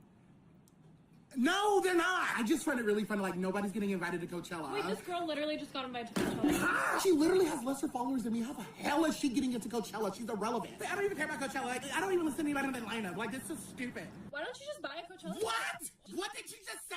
Just buy one. Buy what? A ticket? Girl, no. I have 500,000. I don't buy. I don't pay. I don't even buy groceries. Do you think Kylie Jenner buys? And I think that's a pretty good transition into taking a look at the rich side of Coachella. POV, you spent $5,000 to wake up to this view at Coachella, the El Dorado camping site. And all of this just becomes a contest to see how much money you could spend online, showing off extravagant wealth, especially in this climate. I personally don't think is a great idea, but it keeps happening year after year. And just the contrast between the celebrities and influencers compared to normal people is unreal. Everyone is starting to be less speechless after seeing the difference between the rich side of Coachella versus the poor side of Coachella. Starting off with the rich side of Coachella, you got people like Sophie Rain spending well over $200,000 to go to Coachella without even blinking an eye. Then you got influencers being invited to Coachella by many brands, staying in some really nice houses with all their expenses being paid for throughout the entire time they're there.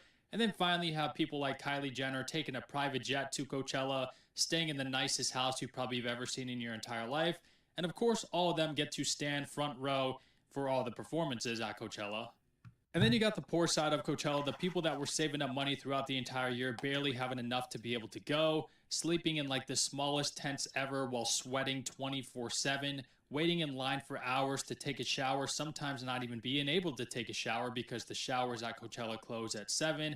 Then of course, eating warm food, drinking warm drinks, and sometimes even sleeping on the floor near the stage to try to get the best seats in the house before everyone else. He had a life insurance policy. Ethos.com. In 10 minutes, you can be covered with life insurance. I just don't get why people want to do this in the first place. This looks awful. I mean, of course, unless you're incredibly wealthy, then it looks like a great time. When you pay $700 for powered car camping, but they run out of extension cords for the power station to reach your campsite. So I guess now you're just stuck, even though you paid. Another clip line for the Coachella camp showers, day 0, 6:30 p.m. And I mean, it looks like it would take hours just for you to take a shower. You can't convince me that this is actually fun. I can't wait to never go to this in my life. I'm convinced Coachella is a social experiment. And another comment here, Coachella used to be about the music. How the F did it come to this? But now we can move on to the tons of people dealing with ticket scams. Maybe it's just me, but the most fascinating part about Coachella right now is seeing how many people are getting scammed, what the scam was, how they got, how they're trying to get out of it. I'm like in it for the criminal investigation. The ones I heard so far is one girl, she actually is an influencer. She got invited by a brand. They sent her the tickets and then she got there and they were like, yeah, these tickets don't exist. These are totally fake. How would she have known? The second one I saw is this couple bought some tickets from a reseller. They got there, they got the camping site, they got all set up perfect. And then the people who actually sold it to them reported their tickets as stolen and took the tickets back. They got kicked out. And then the third one I saw is girls who claimed that they bought their tickets on the Coachella site. And the guy at the door was like, oh yeah, they can still be a scam if they're on the Coachella site. What? I think these people paid like in the $1,500 to $2,000 range because they were resellers. And I'm like, if I would have just lost $1,500 to $2,000 on a festival ticket that I know I'm not getting back and I'm there and I paid for everything else that goes with this, I feel so bad for them right now. But I mean, from an entertainment standpoint, damn. Because as we're going to see in a second, the couple $1,000s you paid for the ticket is just a fraction of the overall cost for some people. Going over to the comment section, they could be a scam on the official website. The creator responds, right, I thought it was crazy. And I've seen video after video on TikTok. Coachella site scam. My Coachella resale tickets were a scam. I got scammed again at Coachella. And going over to that comment section, somebody asked what happened. We paid for the tickets and then they said the order number doesn't exist and it was fake. But now we could take a look at the absolute absurd prices of everything else that comes along with going. Have you ever wondered how much it costs a normal person to go to Coachella? Let's do a little content creator transparency time. I don't know if anyone will be this honest with you, but I will, okay? We need a hotel, right? Because I can't stay in the desert. Hey, how much do you think a 3-night stay is at a hotel? Can we think? I know it's going to be expensive. It's Coachella season. Hi. Wait 1 second. A video has came across, so let me get this going real quick. Be right back. They wouldn't believe me. They wonder where I got a drip from. I told them it came from a bottle of Fiji. They wouldn't believe me. They wonder where I got a drip from. I told them it came from a bottle of Fiji. They wouldn't believe me. They wonder where I got a drift from. I told them it came from a bottle of Fiji. They wouldn't believe me. They wonder where I got a drift from. I told them it came from a bottle of Fiji. They wouldn't believe me. They wonder where I got a drift from. I told them it came from a bottle of Fiji. They wouldn't believe me. They wonder where I got a drift from. I told them it came from a bottle of Fiji. They wouldn't believe me. They wonder where I got a drift from. I told them it came from a bottle of Fiji. They wouldn't believe me. They wonder where I got a drift from. I told them it came from a bottle of Fiji. They wouldn't believe me. They wonder where I got a drift from. I told them it came from a bottle of Fiji. They wouldn't believe me. They wonder where I got a drift from. I told them it came from a bottle of Fiji. They wouldn't believe me. They wonder where I got a drift from. I told them it came from a bottle of Fiji. They wouldn't believe me. They wonder where I got a drift from. I told them it came from a bottle of Fiji. They wouldn't believe me. They wonder where I got a drift from. I told them it came from a bottle of Fiji. They wouldn't believe me. They wonder where I got a drift from. I told them it came from a bottle of Fiji. They wouldn't believe me. They wonder where I got a drift from. I told them it came from a bottle of Fiji. They wouldn't believe me. They wonder where I got a drift from. I told them it came from a bottle of Fiji. They wouldn't believe me. They wonder where I got a drift from. I told them it came from a bottle of Fiji. They wouldn't believe me. They wonder where I got a drift from. I told them it came from a bottle of Fiji. They wouldn't believe me. They wonder where I got a drift from. I told them it came from a bottle of Fiji. They wouldn't believe me. They wonder where I got a drift from. I told them it came from a bottle of Fiji. They wouldn't believe me. They wonder where I got a drift from. I told them it came from a bottle of Fiji. They wouldn't believe me. They wonder where I got a drift from. I told them it came from a bottle of Fiji. They wouldn't believe me. They wonder where I got a drift from. I told them it came from a bottle of Fiji. They wouldn't believe me. They wonder where I got a drift from. I told them it came from a bottle of Fiji. They wouldn't believe me. They wonder where I got a drift from. I told them it came from a bottle of Fiji. They wouldn't believe me. They wonder where I got a drift from. I told them it came from a bottle of Fiji. They wouldn't believe me. They wonder where I got a drift from. I told them it came from a bottle of Fiji. They wouldn't believe me. They wonder where I got a drift from. I told them it came from a bottle of Fiji. They wouldn't believe me. They wonder where I got a drift from. I told them it came from a bottle of Fiji. They wouldn't believe me. They wonder where I got a drift from. I told them it came from a bottle of Fiji. They wouldn't believe me. They wonder where I got a drift from. I told them it came from a bottle of Fiji. They wouldn't believe me. They wonder where I got a drift from. I told them it came from a bottle of Fiji. They wouldn't believe me. They wonder where I got a drift from. I told them it came from a bottle of Fiji.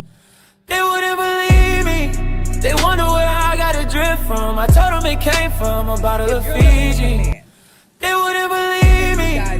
They wonder where I got a drift from. I told them it came from a bottle of Fiji. They wouldn't believe me. They wonder where I got a drift from. I told them it came from a bottle of Fiji. They wouldn't believe me. They wonder where I got a drift from. I told them it came from a bottle of Fiji. They wouldn't believe me. They wonder where I got a drift from. I told them it came from a bottle of Fiji. They wouldn't believe me. They wonder where I got a drift from. I told them it came from a bottle of Fiji. They wouldn't believe me. They wonder where I got a drift from. I told them it came from a bottle of Fiji. They wouldn't believe me. They wonder where I got a drift from. I told them it came from a bottle of Fiji. They wouldn't believe me. They wonder where I got a drift from. I told them it came from a bottle of Fiji. They wouldn't believe me. They wonder where I got a drift from. I told them it came from a bottle of Fiji. They wouldn't believe me. They wonder where I got a drift from. I told them it came from a bottle of Fiji. They wouldn't believe me. They wonder where I got drip from. I told them it came from a bottle of Fiji. They wouldn't believe me. They wonder where I got a drip from. I told them it came from a bottle of Fiji. They wouldn't believe me. They wonder where I got a drip from. I told them it came from a bottle of Fiji. They wouldn't believe me. They wonder where I got a drip from. I told them it came from a bottle of Fiji. They wouldn't believe me. They wonder where I got a drip from. I told them it came from a bottle of. Rush the process. I trusted the plan. God don't move.